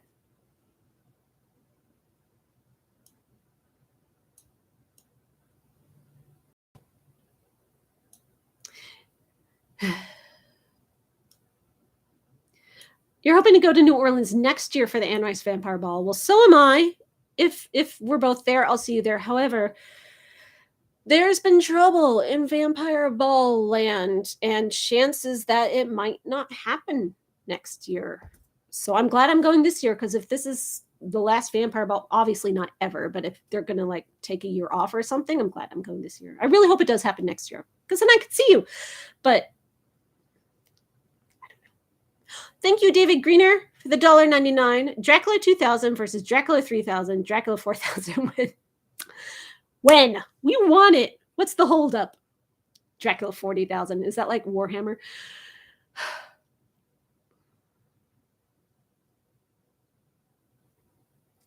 Anne Rice was not fine with AMC. Everyone's like, well, Anne Rice is an executive producer on the show. She was part of it. Yes, she was, but she wanted the show to start with the book The Vampire Lestat and begin to tell all the chronicles in a chronological order from there with flashbacks to the other things.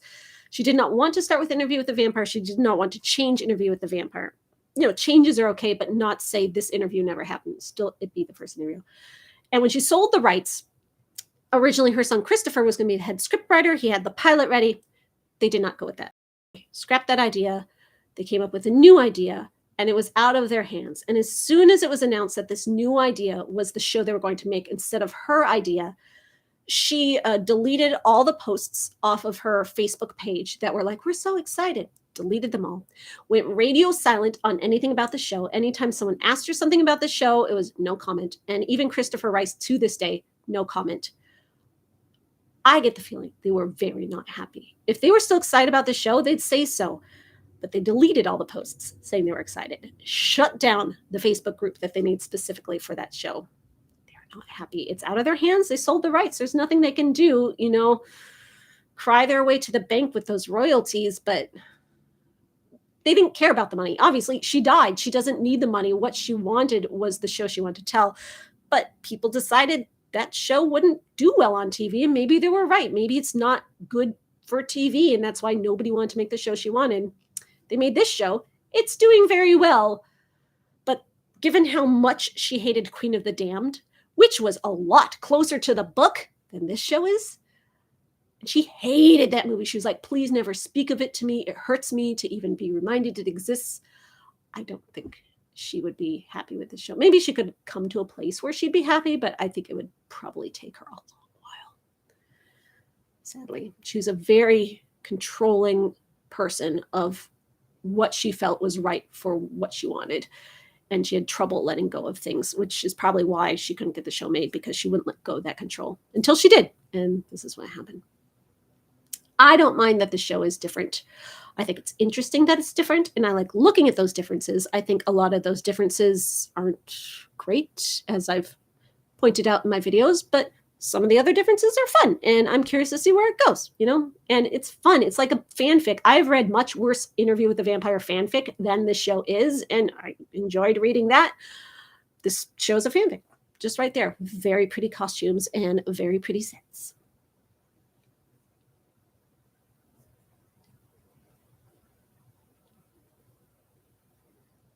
Curse of Strahd from Dungeons & Dragons would be an awesome review. I am currently playing Curse of Strahd.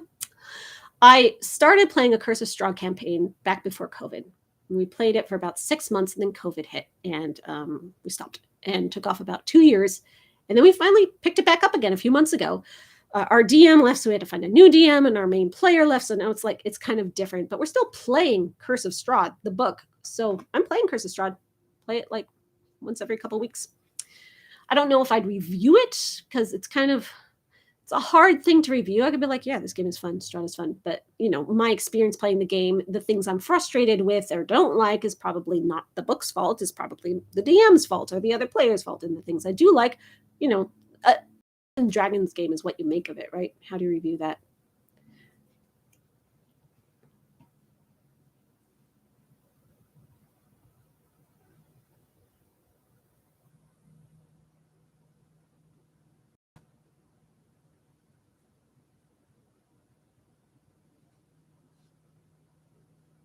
audiobook of the fanfic when, so you can actually read it. Are you talking about mine? Audiobook. It's like 2 million words long. I was going to record that. What is my character in Curse of Strahd? Her name is Lyra. She is a tiefling rogue with a noble background. And when a tiefling has a noble background, usually that means she comes from sort of like bad people. So the fact that she's a rogue and she ran away from her people, now she's, she's chaotic neutral, but she's not a bad guy. She's not evil. So that's what makes her different from the rest of the people. But I love playing a monstrous character because a lot of people in Curse of Strahd are humans. So I'm kind of one of the only people there who's not human. And I like being that sort of, how people react to a monster in their midst. And a lot of them don't care because, it's not the module. But it's fun. I've never played Ravenloft. Well, the original.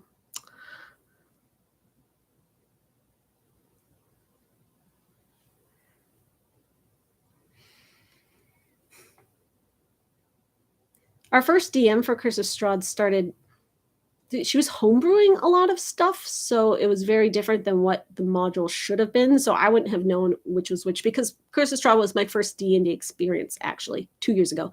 Since then, I played a lot of other campaigns and other characters before coming back to it, so now I'm more experienced. But I wouldn't know if I was reviewing the weird homebrew stuff she did or stuff that was in the book. It'd be hard to review. I would have loved the Brian Fuller version of Vampire Chronicles on TV. He was on board for a while, but then he fell out with Anne, sadly. Well, yeah, because she was so controlling. And, he kind of has a history of just dropping projects when he's not interested. And if she came in and she's like, no, Brian, don't do it your way, do it my way, why would he stick around? It's Brian Fuller. He can go where he wants.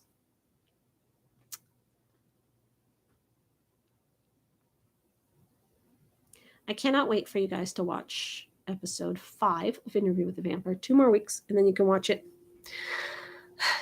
Episode 4 comes out this weekend. It's the Claudia episode, which isn't my favorite, just because I'm not that into Claudia's part of the story. It's a good episode. She's a great actor, but I like the stuff that's more focused on Lestat and Louis, personally. Lestat kind of takes a backseat for this episode to focus on Claudia, and Lestat should never take a backseat.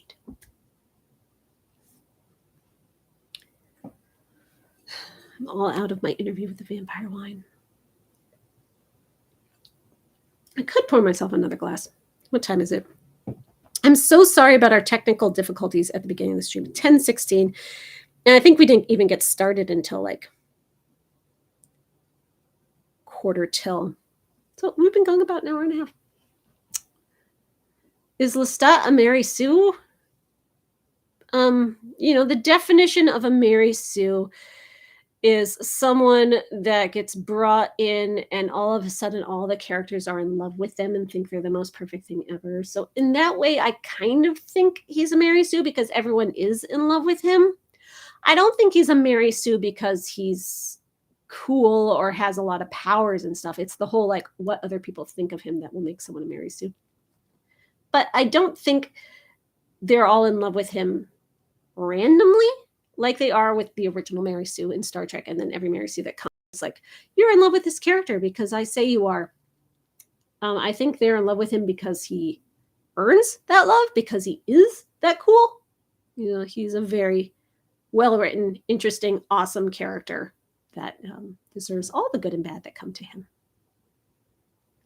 I, too, am looking forward to when they will adapt the Vampire Lestat book. So, episode 7 of season 1 of Interview with the Vampire, we have been told ends as Louis and Claudia are leaving for Europe to go on their continental journey.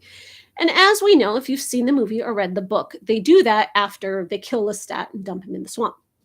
And then he comes back and then they set him on fire and he's really dead this time. Except he's not. So if you watch the movie, right, Tom Cruise is only in the first half of the movie, even though he's the top build. He disappears for the entire second half of the movie. And for a TV show, you can't have your main actor disappear for an entire season. So season 2 of Interview with the Vampire TV show is Louis and Claudia in Europe going through that whole second half of the book what's Sam Reed going to do? He has a contract. He's been contracted for these seasons, and people watching it want to see him, right? Like, he's the star. People aren't going to watch the show if he's not in it. So while Louis and Claudia are off in Europe, maybe they'll have a B plot for Sam Reed to be doing something while he's like recovering from his burns in America, right? Because in the book, he stayed in America for 10 years before he went after them to Europe. And this is going to be 5 years. But what's he doing for those 5 years before he tracks them down in Europe and the whole theater of the vampires drama happens? So maybe we'll get some time with him in America, and maybe that time, especially if he has nothing like active to do, will be flashbacks to his life growing up, and then we'll get the vampire Lestat plot. I think this is a great idea. If I were writing the show, that's how I would write it. However, 2 problems. 1, none of those scenes will be Lestat and Louis together, which will disappoint some of the audience because they like seeing them together. 2, it's an interview with a vampire. Louis is telling the story. He wouldn't be able to tell that story. How would the show incorporate that? Like, how would you cut back and forth between those scenes? Because Louis wouldn't know any of that. So how do you cut that? So maybe they won't go that way. But I think it would be good if they could figure out a way to go that way.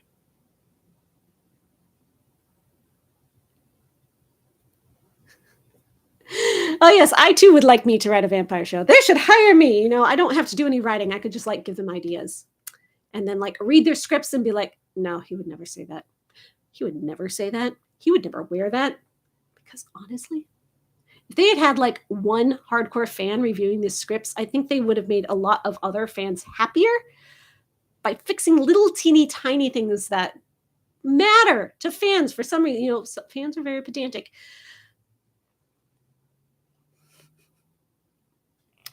No, AMC probably hates me because I've been very critical of the show. They were very nice and sent me the screeners of the first 5 episodes, only for me to not gush glowingly over them, which everyone else is doing. So I don't know if they'll be like, oh, this bitch on YouTube is saying she doesn't like some things about our show, and she's kind of making fun of it because she's got a stupid, snarky sense of humor. They might hate me. Probably like would turn away from me in the street if they saw me. Them's the lumps of being a vampire critic on YouTube.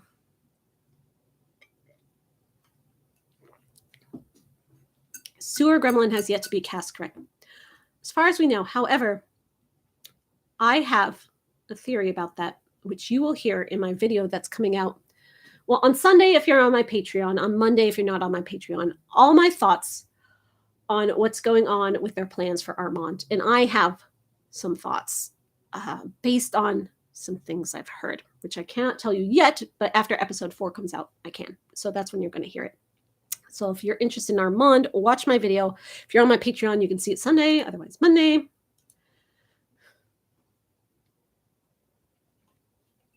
My thoughts. And I don't think I'm the only one who has these thoughts. I've seen hints of other people also having these thoughts. I was like, if they thought it too, it's got to be right. Like, why would 2 random strangers have the same thought? Because, you know, the show is planting little seeds, right? Like they'll hint things that will eventually build up into something. And sometimes if you know the material enough, you can pick up on those seeds that other people wouldn't. And that's like the hardcore nerds will do.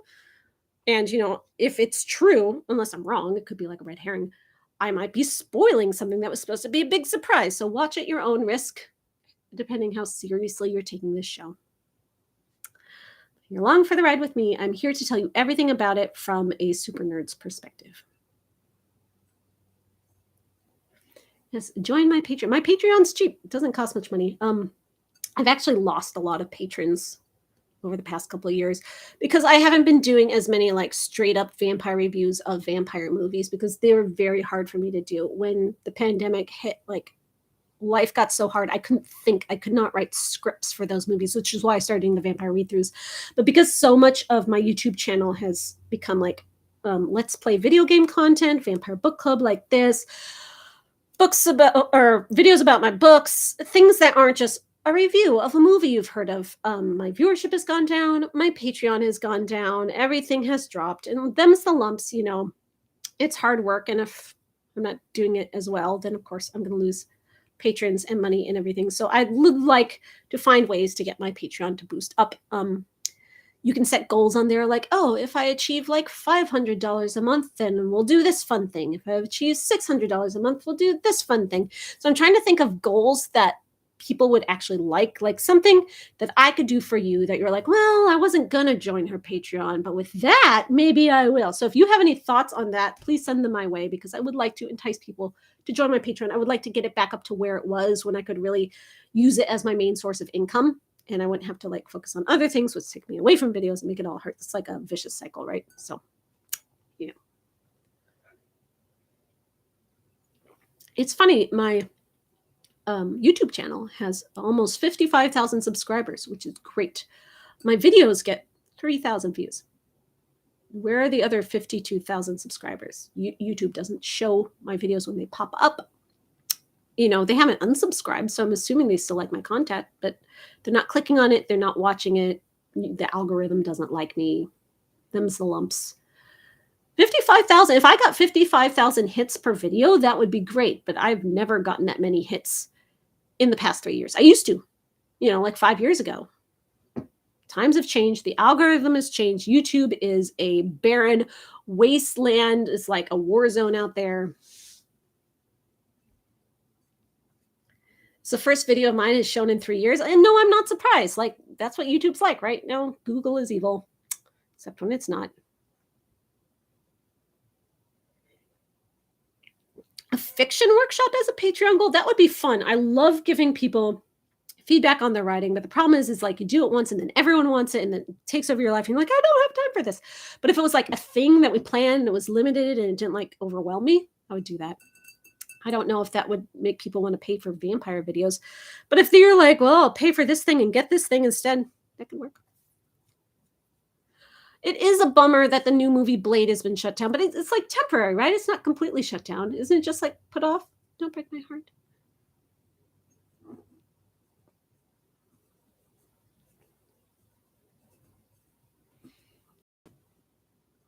Play a vampire RPG with patrons for both content and fan interaction. That sounds fun, but I think the thing that's been driving my interaction down has been playing games.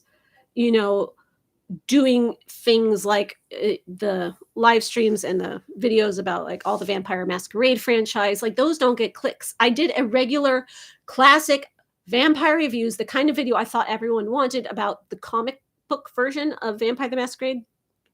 Hardly anyone watched it. I think people are a little just burnt out of that content, or the source pool for that content is much smaller. I think the thing that's going to get me a lot of interaction and clicks is movie reviews or TV show reviews. Like if I knew that reviewing all the seasons of Vampire Diaries would get me a lot of followers and patrons, I would offer to do that. But I don't know if that's the thing that's going to do it. Like, what do people like? What do they want?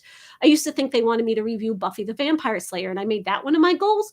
But then like nobody was interested in it. I guess everyone's over Buffy the Vampire Slayer now. Like, what's the thing people want that they're like, oh, if she would promise to review that, I would sign up. See, the problem with vampire reviews is this is such a niche area of interest that we all have these very niche things that we like. Like if you're really into Vampire the Masquerade, like that's your world, that's your thing. It seems like the biggest thing to you, but it is also a niche of a niche. And like all the other vampire fans are like, oh, that role-playing game, I don't care. And it's hard.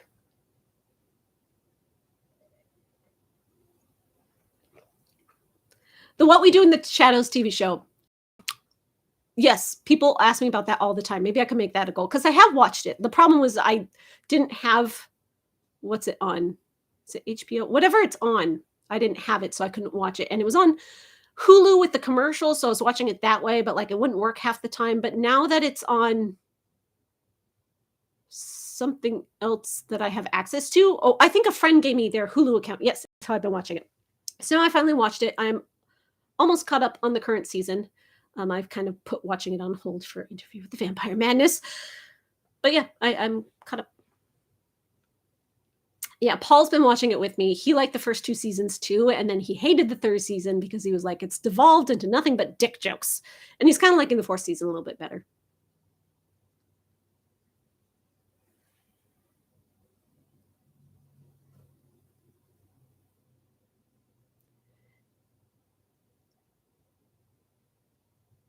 Have I ever thought of doing Evan IRL gothy locations? I'm not sure what you mean. More vampire anime? You're right. People do like anime. I did watch Vampire Knight just for funsies. I think I had like a really bad cold and I was like, I need to watch something. And I was like, oh, I could review this, but I kind of didn't have much to say about it. And it also has that voice actor that's kind of like, don't want to touch that guy. A series where I do a breakdown on various kinds of vampires. That would be interesting. Like all these things you guys are suggesting are interesting. I just need to find which ones the most people would be like, yeah, about. Like make a poll or something, right? Helsing. I've already done Helsing. If you missed my Helsing video, I was really proud of that one. Vampire Hunter D. I did the book of Vampire Hunter D. We read it for Vampire Book Club. I could go back and do the movies. Those are very popular. I'm sure those would do well. And like, if I'm just going to do movie reviews to try to get clicks on my channels, yes, I would pick those popular things. But as far as like offering a goal elevated Patreon, it's more like something bigger and more special. Like playing Vampire the Masquerade Lines was one of my goals because people wanted that. And I got there and I did that. And now I've slipped back down again. Something big. Helsing Abridged. Oh, people ask that all the time. It feels weird to review something that's like fan content because, those are like people that are out there in the world. They're not like corporations and stuff. And I'm kind of like, oh, what if I don't like it and I hurt their feelings?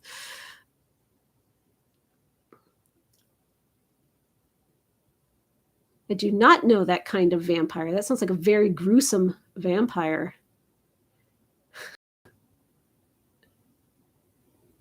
I did do Twilight, sort of. I kind of did a different thing with Twilight because I didn't want to review it like normal.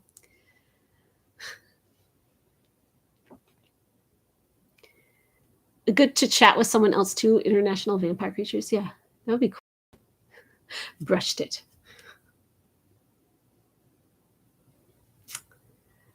What do people actually like? It's like there's vampires in Supernatural, right? I should just like review the vampires of that because people love that.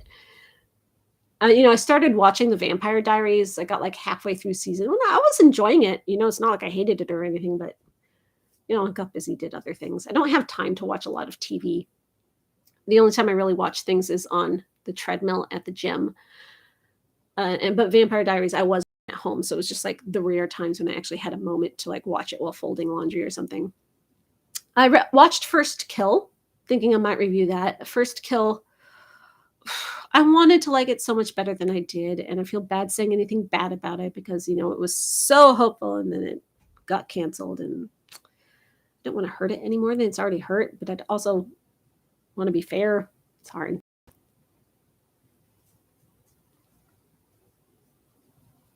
Vampire short story fiction camp? Oh, that'd be so much fun. Vampire anthology. I would love to edit a vampire anthology that we just like came up with ourselves and self-published. Like you guys write stories and I edit them together and then I just like self-publish it on Amazon and pay you guys royalties. It'd be a big project, but I'd be down for that. I don't know if that'll get me any more patrons or anything, but it'd be a fun project. Fred the Vampire Accountant. As soon as I get that book as a gift, because I get all my vampire books as a gift for like Christmas and my birthday and stuff. We're reading it for Vampire Book Club because people have been telling me about that book for years. Fred the Vampire Accountant. Who is this dating person? How do I ban this person?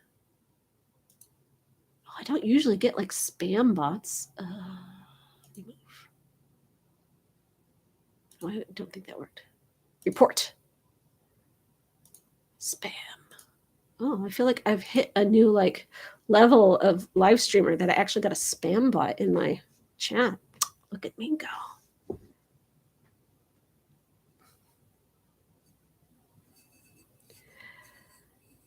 Yeah, I did do 30 Days of Night. I did not like it. And I'm not saying that like I love the comic and it was better and the movie was bad because it was different. I just thought the movie Like they just put the first ideas they had in the movie and just went with that instead of putting the thought it really needed. So the movie felt very weak to me. If you don't think about it that hard, it's a fun movie, and nothing wrong with that. I'm not saying like you have to be more intellectual than someone else, but I was very critical of that movie. But yeah, it's a brainstorming thing. We're not going to come up with a magic idea tonight. If you have further ideas for how I can entice more people to join my Patreon, goals that we can achieve for, like, if I hit $700, then we'll do this thing that many people want me to do. Probably one-off videos would be better than like reviewing a whole series or something, because then it's like an actual gift I can give you and not like a lifespan. Put it in the Discord, in the Vampire Reviews channel in the Discord. That's what that's there to talk about. If you're not in my Discord, join. Links in the description of this video, and you should be in my Discord so we can talk more. We can talk all month instead of just once a month like this. Am I going to do the rest of Cirque du Freak? I don't have plans to. The reason why I did as much of Cirque du Freak as I did was because a patron requested it and sponsored it, which means paid for it, and then sent me those books.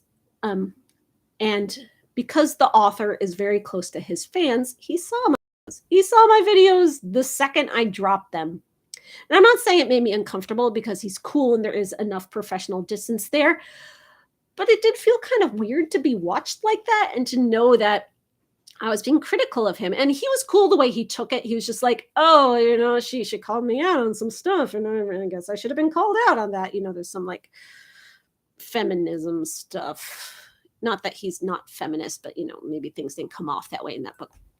And he was cool, which was lucky of me. But it does make me nervous about doing more. If another patron requested it and paid for it, yes, of course I'd do it. But it's not something I would be like, please request this. It does make me a little bit trepidatious. I wouldn't say uncomfortable, but cautious. He's a cool guy. He's a very cool guy, and I would hate to get on his bad side. Not that I think I would, but what if I did?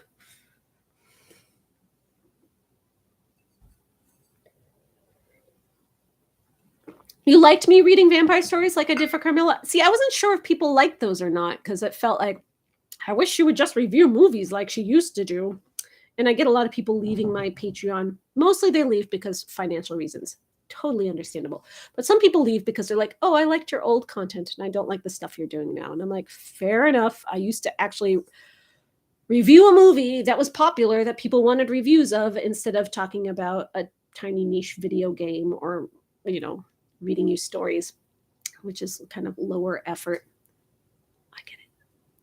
And with my interview with the vampire videos right now, a lot of people don't like them because this show is very popular. And, it's not that I'm being critical of the show. I do have criticisms. I'm enjoying this show. But the point of my videos isn't to say this is good or bad, or I like this or I don't like this. The point of my videos is to be like, I am an Anne Rice expert. I'm an expert on these books. And if you want to know context from the books from an expert opinion, here is that context. But a lot of people are taking my videos are being like, she's saying it's different, therefore she doesn't like it, and she's being a jerk about it, and I'm mad at her. And I'm like, well, this doesn't look good for my channel. I'll keep doing them, but it's not going as well as I hoped. Probably because most of the people watching my videos are not familiar with me. They are coming as fans of this TV show, and I am not gushing over the TV show like they would want me to. Whereas people who are familiar with me, you guys, you know how I talk, you know how I relate to things. Like, I can tell you something, even if I'm totally shitting on something you like, we have a rapport and like, we're cool, right? And you're not gonna get mad at me about it, but it's hard, when you're reaching out to new audiences, which is why I've been kind of presenting myself differently in these videos. I'm not being as like campy and over the top as I usually am. I'm not wearing as outrageous clothes as I usually do. I'm trying to be a bit more conservative, a bit more accessible for like the normies who might be coming to my channel. You gotta do what you gotta do. A vampire podcast. I feel like this is my vampire podcast. Just because you see my face and my like new haircut. We're just chatting, right?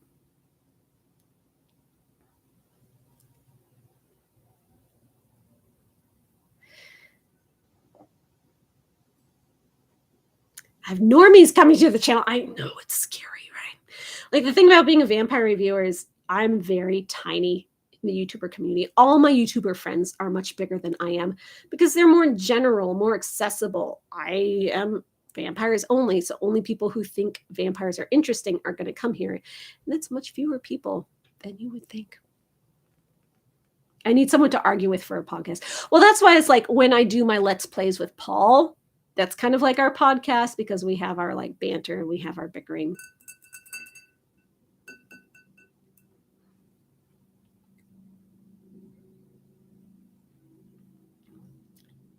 Is there a review I would redo as my views have changed enough? There are some of my videos that I stand by what I said about the movie, but I would present it differently, or I would look different in the video while I did it, or maybe I'd make myself clearer, but not because my views have changed.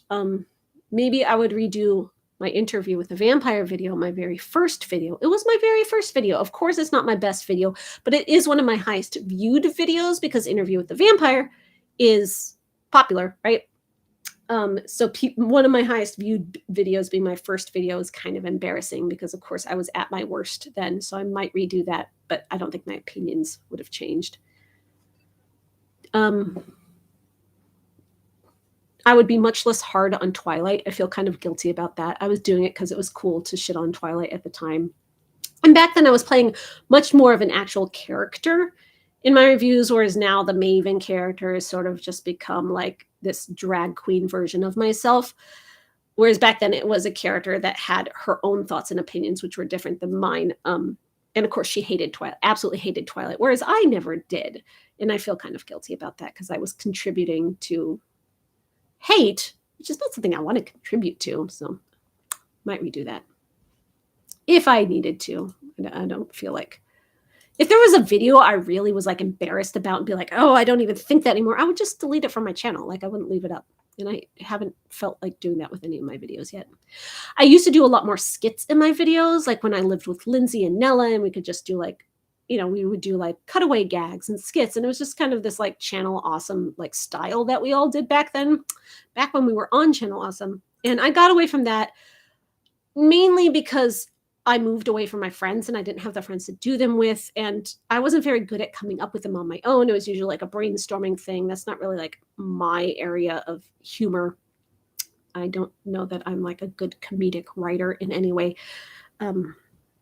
And just sort of being inspired to have those ideas I don't anymore. So I don't do skits anymore. And I miss that. I would like to do that. But also a lot of the ones in my videos had context where you needed to have watched other Channel Awesome producers and know the context of their videos to get those skits. So them being on my channel now without being connected to that guy with the glasses or anything else that I used to be part of don't make sense to new viewers. They'll come into my videos and be like, who's this random guy she's arguing with? They have no idea.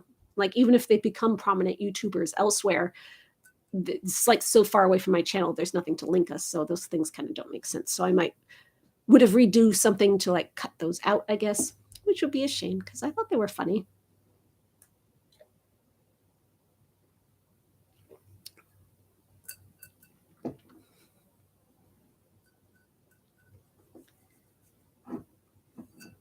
I miss my skits too.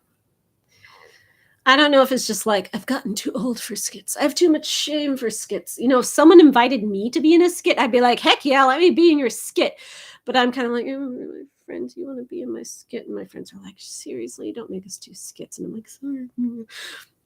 Like, we're too old for skits now, I guess.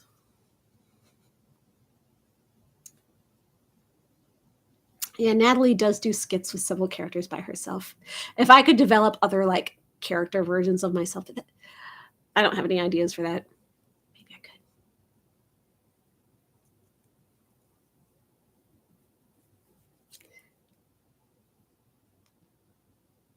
Like, I've always stood by my work. You say big energy, but I'm like, I thought what I think. And I've never like been one to jump on trends much, so it's not like I was being insincere. If I was being insincere then, I'm insincere, or being sincere then, I'm sincere now. And like you see a lot of writers who'll be like, "Oh, this fan fiction I wrote as I was a teenager, cringe stuff. I'm deleting it now." All of my fan fiction from when I was a teenager and in college is all still up there on fanfiction.net. Like I stand by everything I've ever done. I'm like, "Hey, this story was actually good. Yeah, I was only 21 when I wrote it, and my writing has gotten much better since then. But it's pretty good. I leave it up there. Everything's up there. Stand by it."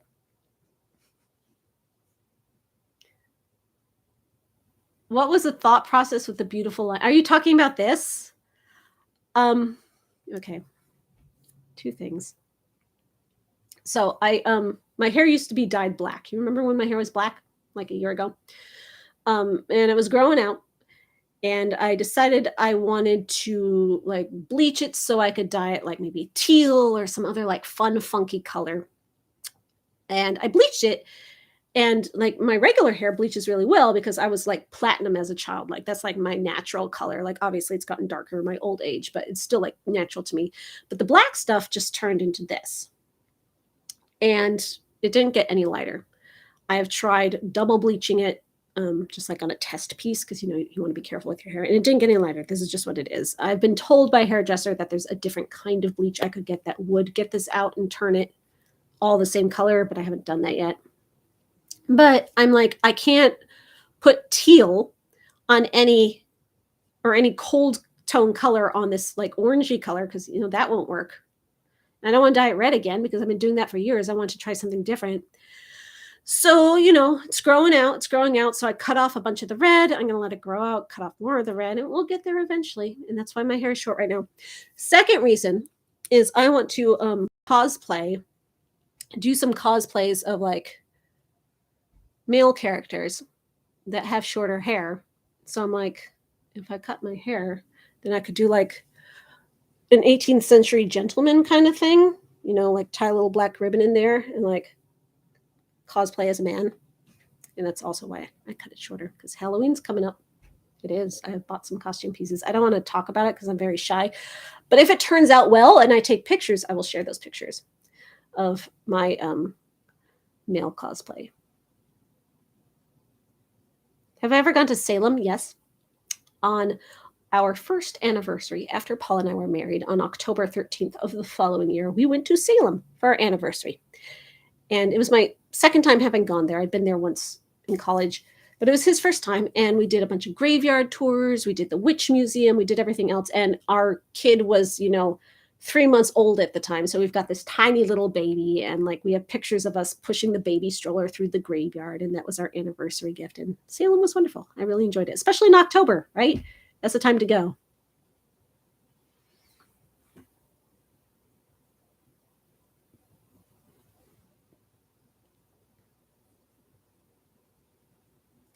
You think I'm giving Lestat vibes? That's like the nicest thing anyone's ever said to me. I've dyed my hair in Interview with the Vampire Styles multiple times. I dyed my hair to have Marius hair one year. I have done Armand hair multiple times. I did Louis hair when I did the whole like long straight black thing, which isn't canonical Louis. Like Louis's hair in fandom is very much influenced by the movie with Brad Pitt's long straight brown hair, except we know his hair is black, so people do the black version of that. That's kind of what I did. In the book, his hair is shorter than mine is now, but black. I'm not going to do that.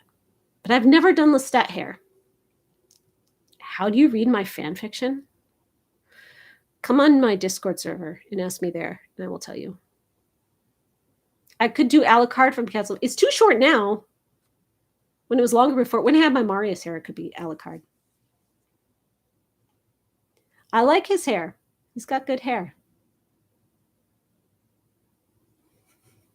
See, a lot of like the anime people have hair longer than mine, and me cutting my hair short to do man cosplay is kind of counterintuitive. I don't know how this book club live stream turned into conversations about my hair. I'm so glad you all read books with me. I like my hair. Like, I'm very nervous about cosplaying. I have a sense of shyness not about the costume, but about people expecting me to act like the character. And like, yeah, I'm an actor, but what if I don't do it right and they don't like it and I get nervous? We'll see. I'll be with friends, and if they're doing it too, that'll make it easier for me. So I'm not like on my own. But then my friends were like, maybe I won't. I'm like, no, you got to do it. You have to do it. I can't do it on my own. So we'll see. Is Morticia Adams a witch or a vampire? She is not a vampire. She's not immortal, and she doesn't drink blood. So maybe a witch. Maybe vampire familiar adjacent. Lily Munster is a vampire, that's for sure. Oh, have you watched the new Munsters movie? It's out. I haven't watched it yet. The trailer looked terrible, but I'm like, maybe this is just a bad trailer. Maybe someone didn't know how to cut a trailer. But I got to watch that movie too. Be brave and wear a Freddy Krueger glove and chop throats. I got to show you guys something. Hold on. I'm going to do this so my camera doesn't follow me. I got to show you something. I will be right back.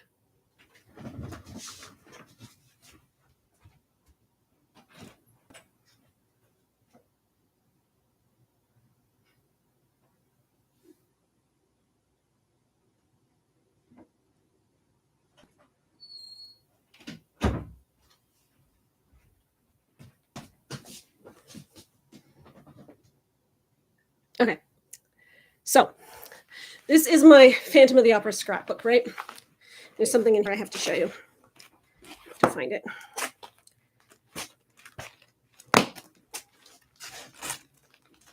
Ah, here it is. Come out.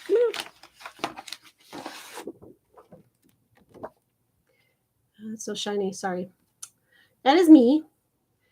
And Robert Englund with his Freddy Krueger glove at Mad Monster Party. And I love Robert Englund because he was in Phantom of the Opera, right? He's one of my favorite Phantoms of the Opera. Here he is. This is him as the Phantom of the Opera, right? Like that's the official poster. So I went here and I met him, and he poses for this picture with everyone with his Freddy glove, and he's like, he said some Freddy quote, and like, I've never watched any of the Freddy Krueger movies. I've only watched Phantom of the Opera. And I was just like, I don't know this whole Freddy Krueger thing. That's not why I'm here. Come on, camera. Stop it. But then I said to him, I love you in Phantom of the Opera. It's sort of one of those things, photo shoot things, where they shuffle you in. He says like his Freddy Krueger quote, and then he shuffles you out, and then next, like a cattle call. But I said to him, like, before it got shuffled out, I loved you in Phantom of the Opera. And he was like, oh, he's like, no one ever talks about Phantom of the Opera. And he's like, did you know this about it? Did you know this about it? And I'm like, they're trying to usher me away so the next person come in. And he was like, oh, no, we had Shakespearean actors in that movie. It was like, we were doing this elevated. He was just so excited that someone was there for something that wasn't Freddy Krueger. And Phantom of the Opera, which is a movie he apparently was really passionate about and he thought was like his artsier movie. And he was just so happy. And it was a great experience for me. And it was hard because I was feeling guilty because I'm like, oh no, all these people behind me, they're getting mad at me. The people in charge are getting mad at me. But he was just adorable about it. And it was a great experience. And we took that picture.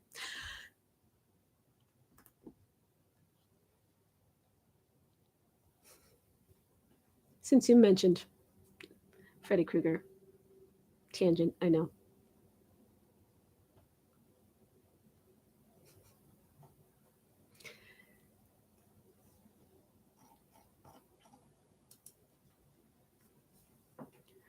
What were you talking about? Vampires, Patreon. It's probably almost bedtime, isn't it?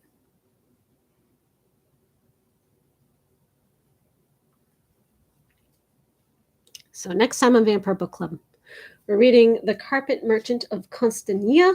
I'm sorry if I'm mispronouncing that. I'm going to have to do some research. Camera, stop it. You're showing my messy corner over there where all my filming equipment is, because that's where I film my Maven videos, in that corner. It's all messy because I was filming today. Keep up the illusion in the nice corner of the room. Yes, buy it if you can afford it because you are supporting an artist and an author who needs the support. If you can't, understandable. just come along for the ride and we'll tell you all about it.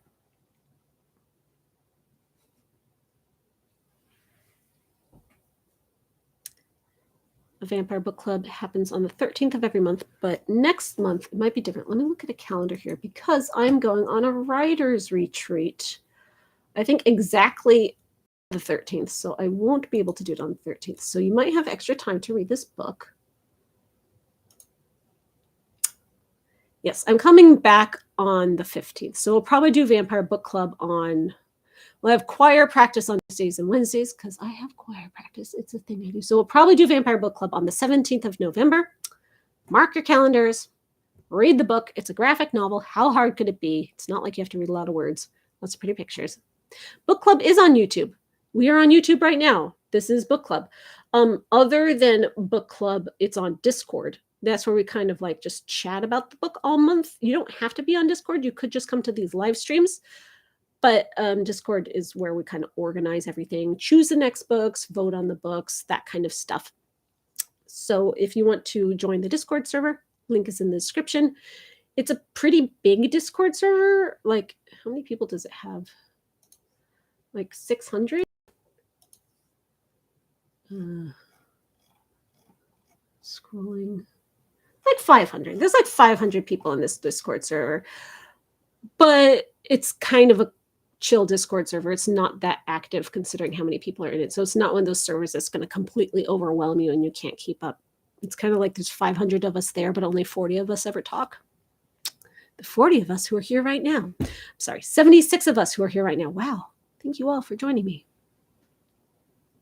Vampires in the Witcher series. See, that's like vampires in Supernatural. Like they're very small and only play a tiny part of it, but you gotta watch like 80,000 hours of TV to get it all, and it's kind of like too much for the commitment. Same with like vampires in Doctor Who, that kind of stuff. Like I could watch the one-off episodes they're in, but I wouldn't have the context and it wouldn't be as good. And I don't know that I'm the person to do that review, right?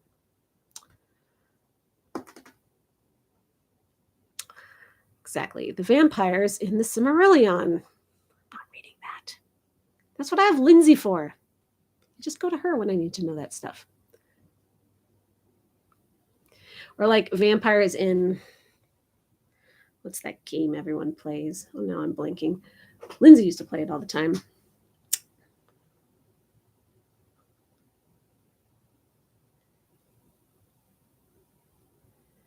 Yeah, I've only watched like 3 episodes of Doctor Who ever. The ones that Nella had me watch. She's my Doctor Who friend.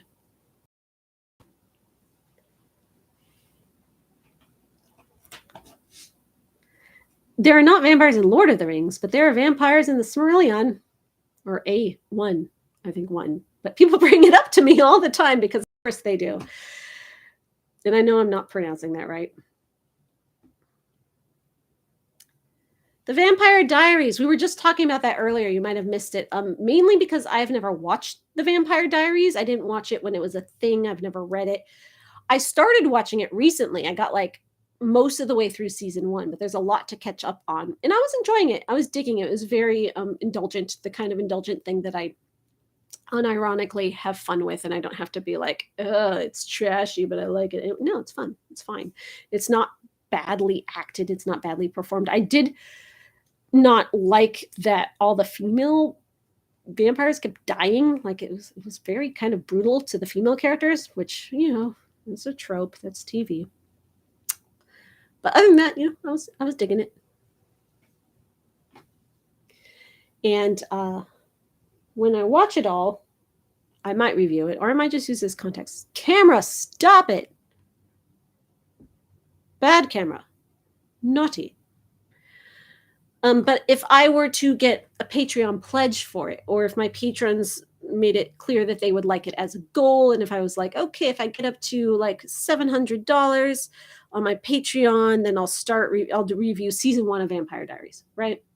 And then everyone's like, yes, and they rush and join my Patreon, and we get up to $700, then it would work, right? But if everyone's like, I don't care, then that wouldn't be a good goal. It's hard to guess these things, right? I will give Nella a giant hug, I promise. She's getting married. I think Well, she was supposed to get married like 2 years ago, right? But COVID happened. I don't know if she and her wife got like legally married and now they're just having like the ceremony, or if they didn't get legally married yet. I'm unclear on that.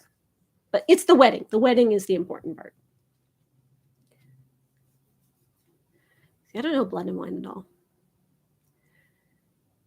Okay, Nella, Lindsay, and I wrote a book about Sexy Cthulhu. Did you not know I was part of that and that I edited the entire thing and published the entire thing? Like, yes, they like we all wrote it together, but putting it together and publishing it, that's my book. Actually, we wrote it with 5 other people as well. We hired some ghostwriters to help us, and it was a really fun group project. I love working on that project, writing with other people. You know, we each wrote like a certain percentage of the book. That was fun. Sexy Cthulhu was fun. If you want to read my book about Sexy Cthulhu that I wrote with Nella and Lindsay and 5 other fabulous people, it is called Awoken. If you just look up Awoken on Amazon, it will come up. You'll find it. It's cheap. And it's a self-published book, self-published by me. So you are directly supporting a self-published author. And Nella, Lindsay, and I split the royalties, and we, share it. We already paid our ghost authors years ago. They got their cut. Yes, the name of the author is all of our names squished together. Sarah Ellenson. The Elise part is me, but also Lindsay Ellis. So. No, the Sen part is me from Hansen. Yeah, that's what it is. And the Ellis part is Lindsay. You haven't read the book Awoken. It is a very funny book to read if you are aware of young adult fiction tropes and are chill with them, because we kind of check off all the trope boxes, and it's really fun. The ebook of Awoken is cheap. I think it's $4.99. And the royalties, not that we make a lot of money on this book, it's just a little book, but the royalties on an ebook that costs $4.99 are higher than the royalties on a print book that costs $12.99. So if you want to support authors and they have an ebook version and a print book version, buy the ebook if it doesn't make a difference to you, because they will get a bigger cut of that.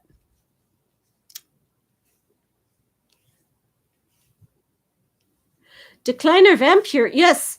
So I did a review of the Little Vampire movie, the American movie based on the Little Vampire.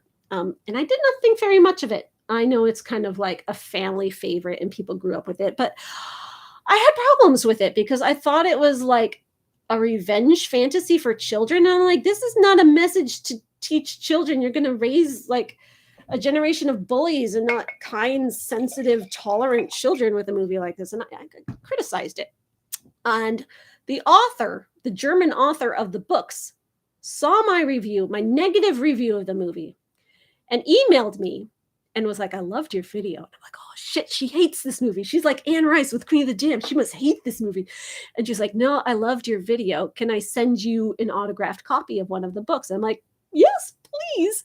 So she couldn't find an English copy of the first book, so she sent me an English copy of the book The Vampire in Love, which I think is the 4th book in the series, and she autographed it and she sent it to me with a bunch of swag. And it was just really touching. You never know who's watching your videos. For instance, Anne Rice watched my video interview with the vampire, my first video I ever made, which is kind of my worst video I ever made, but it was made with passion, and she loved it and she watched it and she gave me a shout out on Facebook. And then when I met her in person, I was like, hey, I'm the one who made that video. And she's like, oh, wow. So I had my moment in the sun.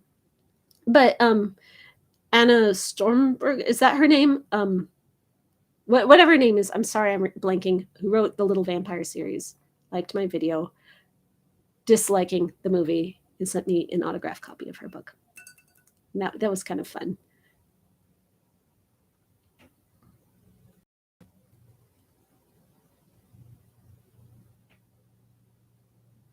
Booze Your Own Adventure.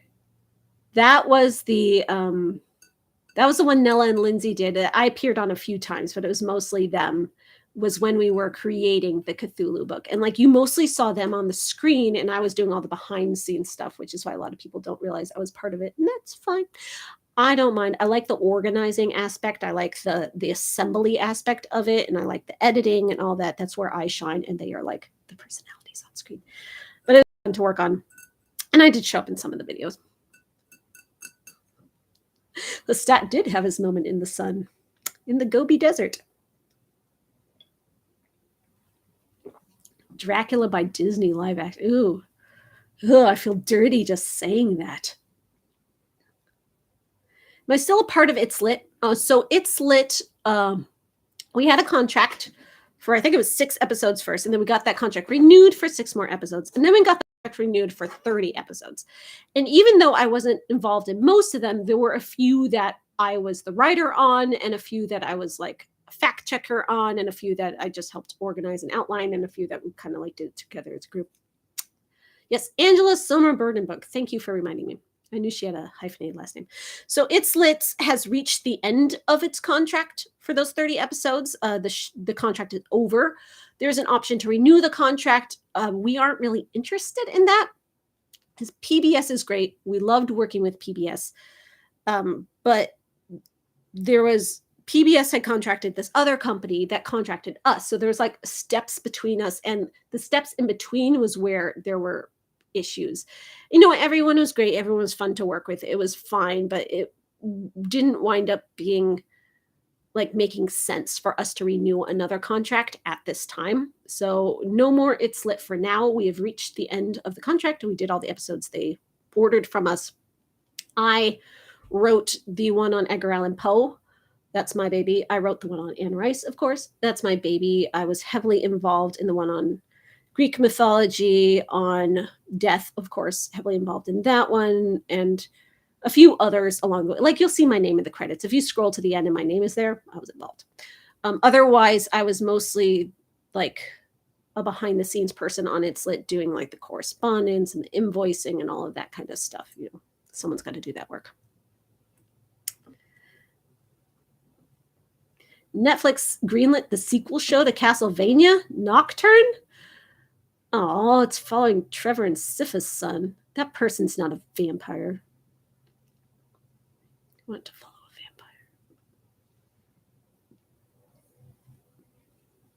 vampire. Dracula the musical. Are you talking about the Frank Wildhorn musical? Is Dracula das Musical a German translation of the Frank Wildhorn musical, or is that written by a German person? I've not seen the animated movie from Marvel Comics Dracula. Please send me a link to that. I've never heard of that. Thank you, William Stennon, for complimenting my book. You are very kind. Which Louis transformation scene do I prefer, 1994 or 2022? 1994. Because 2022's transformation scene, he made some really weird faces, and it was like making everyone laugh. And I'm like, no, this is serious. Why are you laughing? But also, the way Lestat seduced Louis in that scene, I know the writers and the showrunners wanted it to be romantic. And they talk about in their interviews and their like podcasts and everything about how romantic that scene was, where Louis is on the church steps, or Lestat seducing Louis on the church steps, and he's saying, I see you, I love you, let me take you away from all your sorrow. They think it's romantic, but the way the show set it up, it comes off as really manipulative. It comes off as Lestat taking advantage of the fact that Louis is Black and struggling, and it comes off as kind of like insensitive. And I don't think they meant Lestat to mean it that way, but it's sort of like Lestat is this ignorant foreigner who doesn't understand racial dynamics in America, and he comes and kind of takes advantage of Louis', oppression to trick him or seduce him or manipulate him emotionally into becoming a vampire. And they're calling this romantic. And the show wants us to think it's romantic, but that's not the way they wrote it. And I don't think they realize they wrote it that way, because I think the guy who wrote this is a straight Protestant man who doesn't understand how a queer Catholic woman perceive these characters. Like, there's a complete disconnect there in sort of the place where this is coming from. And I just don't think it came through. But in the movie, it's different from the book still, but I think it was fine. I don't have complaints about it. So, yeah.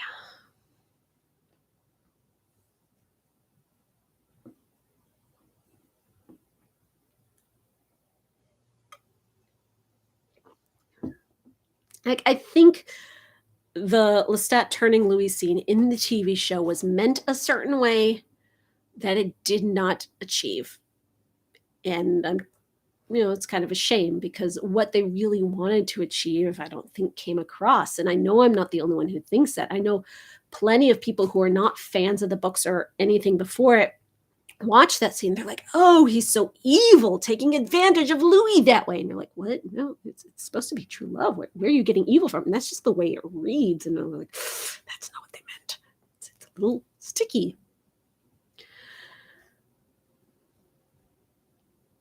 Would I consider chupacabras a vampire? No. They're their own thing. And they're allowed to be their own thing.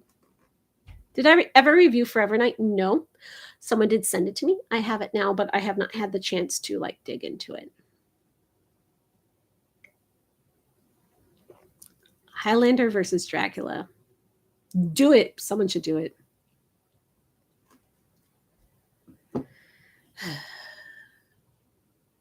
I see you guys joining my Discord server. You are awesome. I'll do Forever Night one of these days. I know people maybe that's my Patreon goal. I'll review Forever Night. If I get up to $700, Forever Night. Will that make people join my Patreon? Maybe. And then I'll make Vampire Diaries $1,000 because it sounds like a lot of work. Vampire Diaries is huge.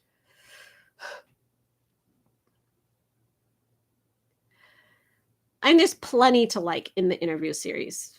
This part was not one of those things. But there's other little things that I like. It's kind of it is a spread, this buffet they have given us of Interview with the Vampire, just given us. And I'm like, I'll take one of those and one of those. The rest, no, thank you, but maybe one of those. There's something in it for me. And I'm happy it exists. And I'm enjoying my time digging into it. It has taken over my life. See my glass? I bought the merchandise. I'm clearly here for it.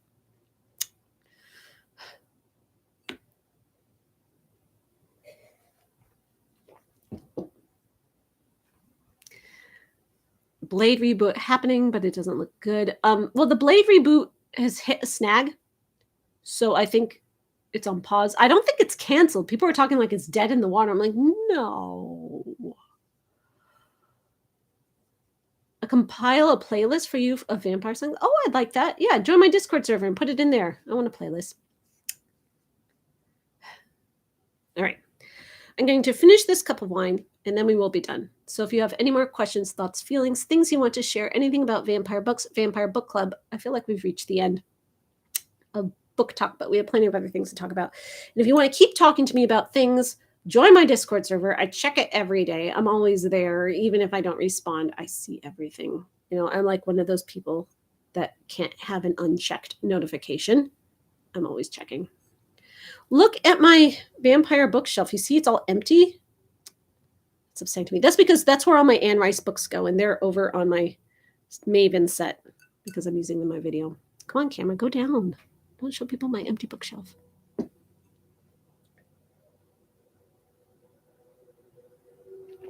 That does sound very cool, David Greener. Sequel to Company of Death when? Okay. So I was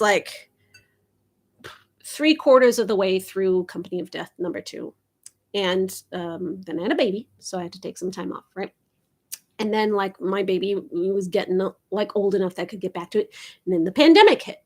And then my kid was home from school. I had no time to work. It was hard enough just to get vampire reviews done. And it's kind of just been one thing after the next. Then it's there, it's sitting there, it's mostly done. I just have to finish it.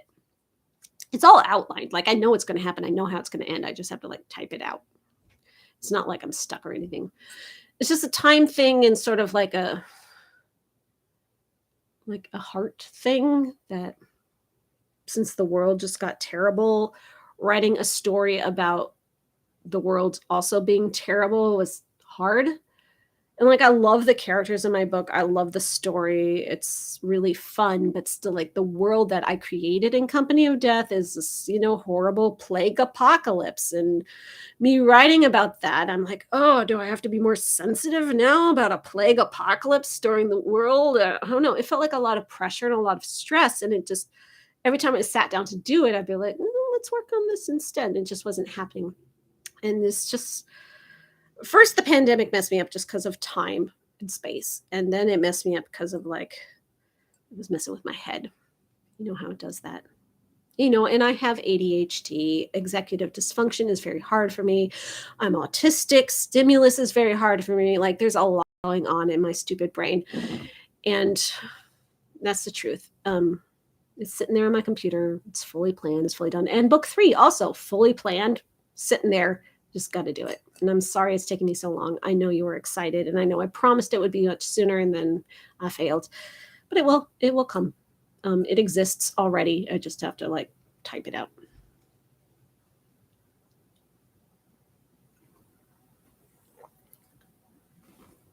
Yes, I do have ADHD too, and so does everyone in my family, and so do my kids. Yeah, we are a family. It runs in the family, and autism runs in the family. You know, goes hand in hand, and it's like a cocktail of things that make things hard to do.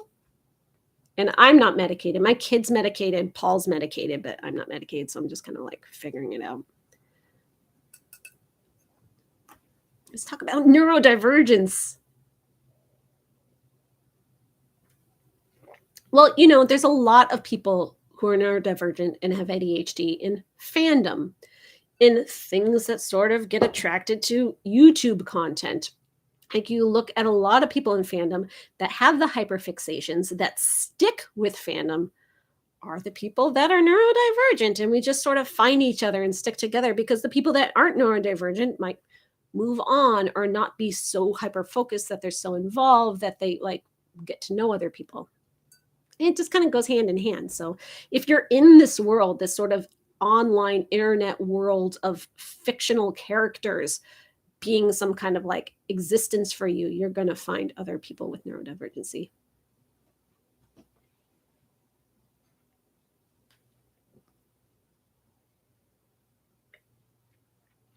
Dracula's Sovereign of the Dead. I have not watched that. I've heard of it. I should watch it. There's like so many of those like super offshooty Dracula movies I need to watch.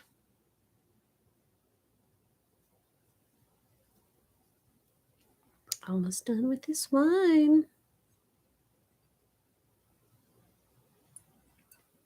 Thank you for sticking with me. Thank you for coming to Vampire Book Club. Yeah, Count Yorga, another one I haven't watched. Well, I plan on reviewing the Hammer Horror Dracula. So I got the like full Hammer Horror collection. I was watching through them one by one. I was like, I can make a thing out of this. I can review it, but I didn't have any like cool ideas for it. And you know, I do the things where sometimes we'll just summarize thing and just sort of give my thoughts and feelings along the way. But usually my reviews are more like an essay. I'll be like, let's talk about this theme. Like with my Let the Right One In video, I talked about vampires as a trans allegory, right? And you can apply vampires as a trans allegory to any vampire property. It's just there. So I thought if I'm going to talk about this particular allegory with a particular vampire property, Let the Right One In is a good choice because there's also that element to it, right? With Ellie's gender. And I just picked that, you know, that's not all there is to it, but it just happened to be the allegory I picked that time. And a lot of times I'll look at different vampire medias and be like, what's a new vampire allegory I can talk about? I don't want to talk about the same allegory I already talked about. So it depends on what it applies to, you know, vampires as a racism metaphor, as a sexism metaphor, feminism, you know, politics. I talked about vampires as a global warming metaphor. There's lots of different things to talk about, but you do start repeating yourself, and I don't want to repeat myself. So I just sort of have to like pick and choose things where I can say something fresh and new and interesting that I'm excited about. And I didn't have any ideas about that for the Hammer vampires. And it would be nice to just talk about kind of the history of them and that kind of stuff. And I might do that. But I do like doing those essays where I'm sort of saying something cool and interesting and thoughtful and deep. It's hard though. Thinking is hard. Thinking is really hard.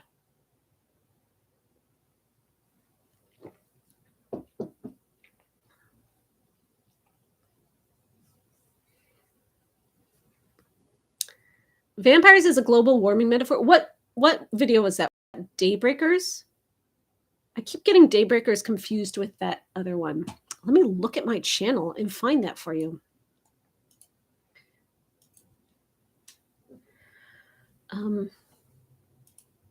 Yeah.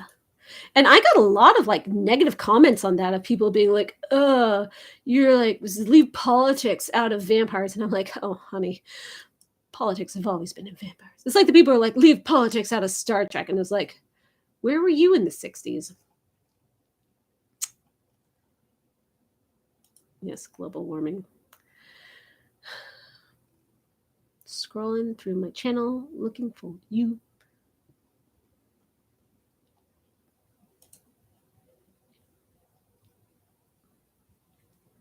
Like when I reviewed Adventure Time, it was vampires as a tarot reading and with like an emotional journey through tarot.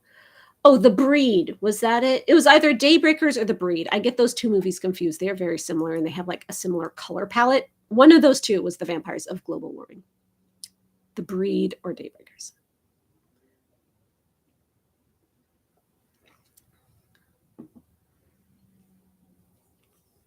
Oh, it was Daybreakers? Okay. The Breed was also something along those lines. All right. I'm out of wine. Thank you so much for hanging out with me tonight. I had a really packed day, packed week, because I did 2 videos today for Interview with the Vampire episode recaps, and they were the longest ones. I keep being like, I'll keep this one short. I'll only write like 3,000 words. I write 9,000 words, and it takes 2 hours to film it. And it's hard, but I have things to say. But I had to do 2 videos today, which means I had to write 2 videos this week, and writing is hard. Writing's the hardest part. But filming, a marathon filming, so I spent 6 hours in front of the camera filming, and then I came over here and talked to you for 2 hours. It's been a long day, and I'm going to go wash off my makeup. And tomorrow I'll be editing my video, and my video on episode 4 of AMC's Anne Rice's Interview with the Vampire will be on my Patreon channel Sunday. That's as soon as I can put it up, because I'm not allowed to put it up before the episode comes out because it's spoiler embargo, and I do not want to get in trouble. It'll be there on Patrons for Sunday, and then it'll be public on Monday. And then the same goes the next week for episode 5 while I'm in New York at Nella and Joy's wedding. And then the next week is the Vampire Ball in New Orleans when episode 6 comes out. So I won't be able to even like start a video until the following week. So we'll see how that goes. If you're on my Patreon, thank you so much for supporting me doing extra videos this month. I know that means you pay extra, unless you set a cap, which you can do. If you only want to pay for like 1 video, you can. It's a thing you can do. But those of you that pay for all the videos, thank you, because I need it, because my Patreon is like half of what it used to be, and it's great. I appreciate it. And we'll go back to our regularly scheduled 3 videos a month. 2 to 3 videos a month after this. We'll go back to normal. I promise this isn't going to be the norm, but it's Interview with the Vampire, right? We have to. Also, special treat. One of my friends, like someone I know, not in real life, internet friend, but like I know her, and is also an Interview with the Vampire fan. They were doing casting calls for extras, and she's like, I want to be an extra. So she like put her name in the hat, and she got called to be an extra in Interview with the Vampire, flew down to New Orleans, paid more money than she got paid to be there, just to go down there and be an extra in the show. And she let me interview her. We did a little Zoom interview, and she told me all about her experience of being on set in Interview with the Vampire and working on this show. And I have that in the can, and I just need to edit it and put it up, and that will go on my Patreon, and I'll probably make it public, I don't know, a few days later. So if you want to hear my friend talk about what it was like being on set, what it was like working with Jacob Anderson and Sam Reed and the directors and all the other actors, she was in the scene with John DiMaggio. If you like him, he's very funny. If you know him as Smiling Jack from Vampire the Masquerade Bloodlines. Yeah. So that was a cool interview, and you can hear everything that she did in that. Oh, thank you for Just a Stranger for the 2 New Zealand dollars. Hitler versus Dracula. Nice. All right. So I got all that coming up soon. And I'll see you soon. Well, you'll see me soon. Otherwise, see you in the Discord. Thank you for joining me. Make sure you buy, if you can, and read The Carpet Merchant vampire book. Support this author if you can. She deserves it. Good night. Thank you. Have a nice drink. Get some sleep. Bye.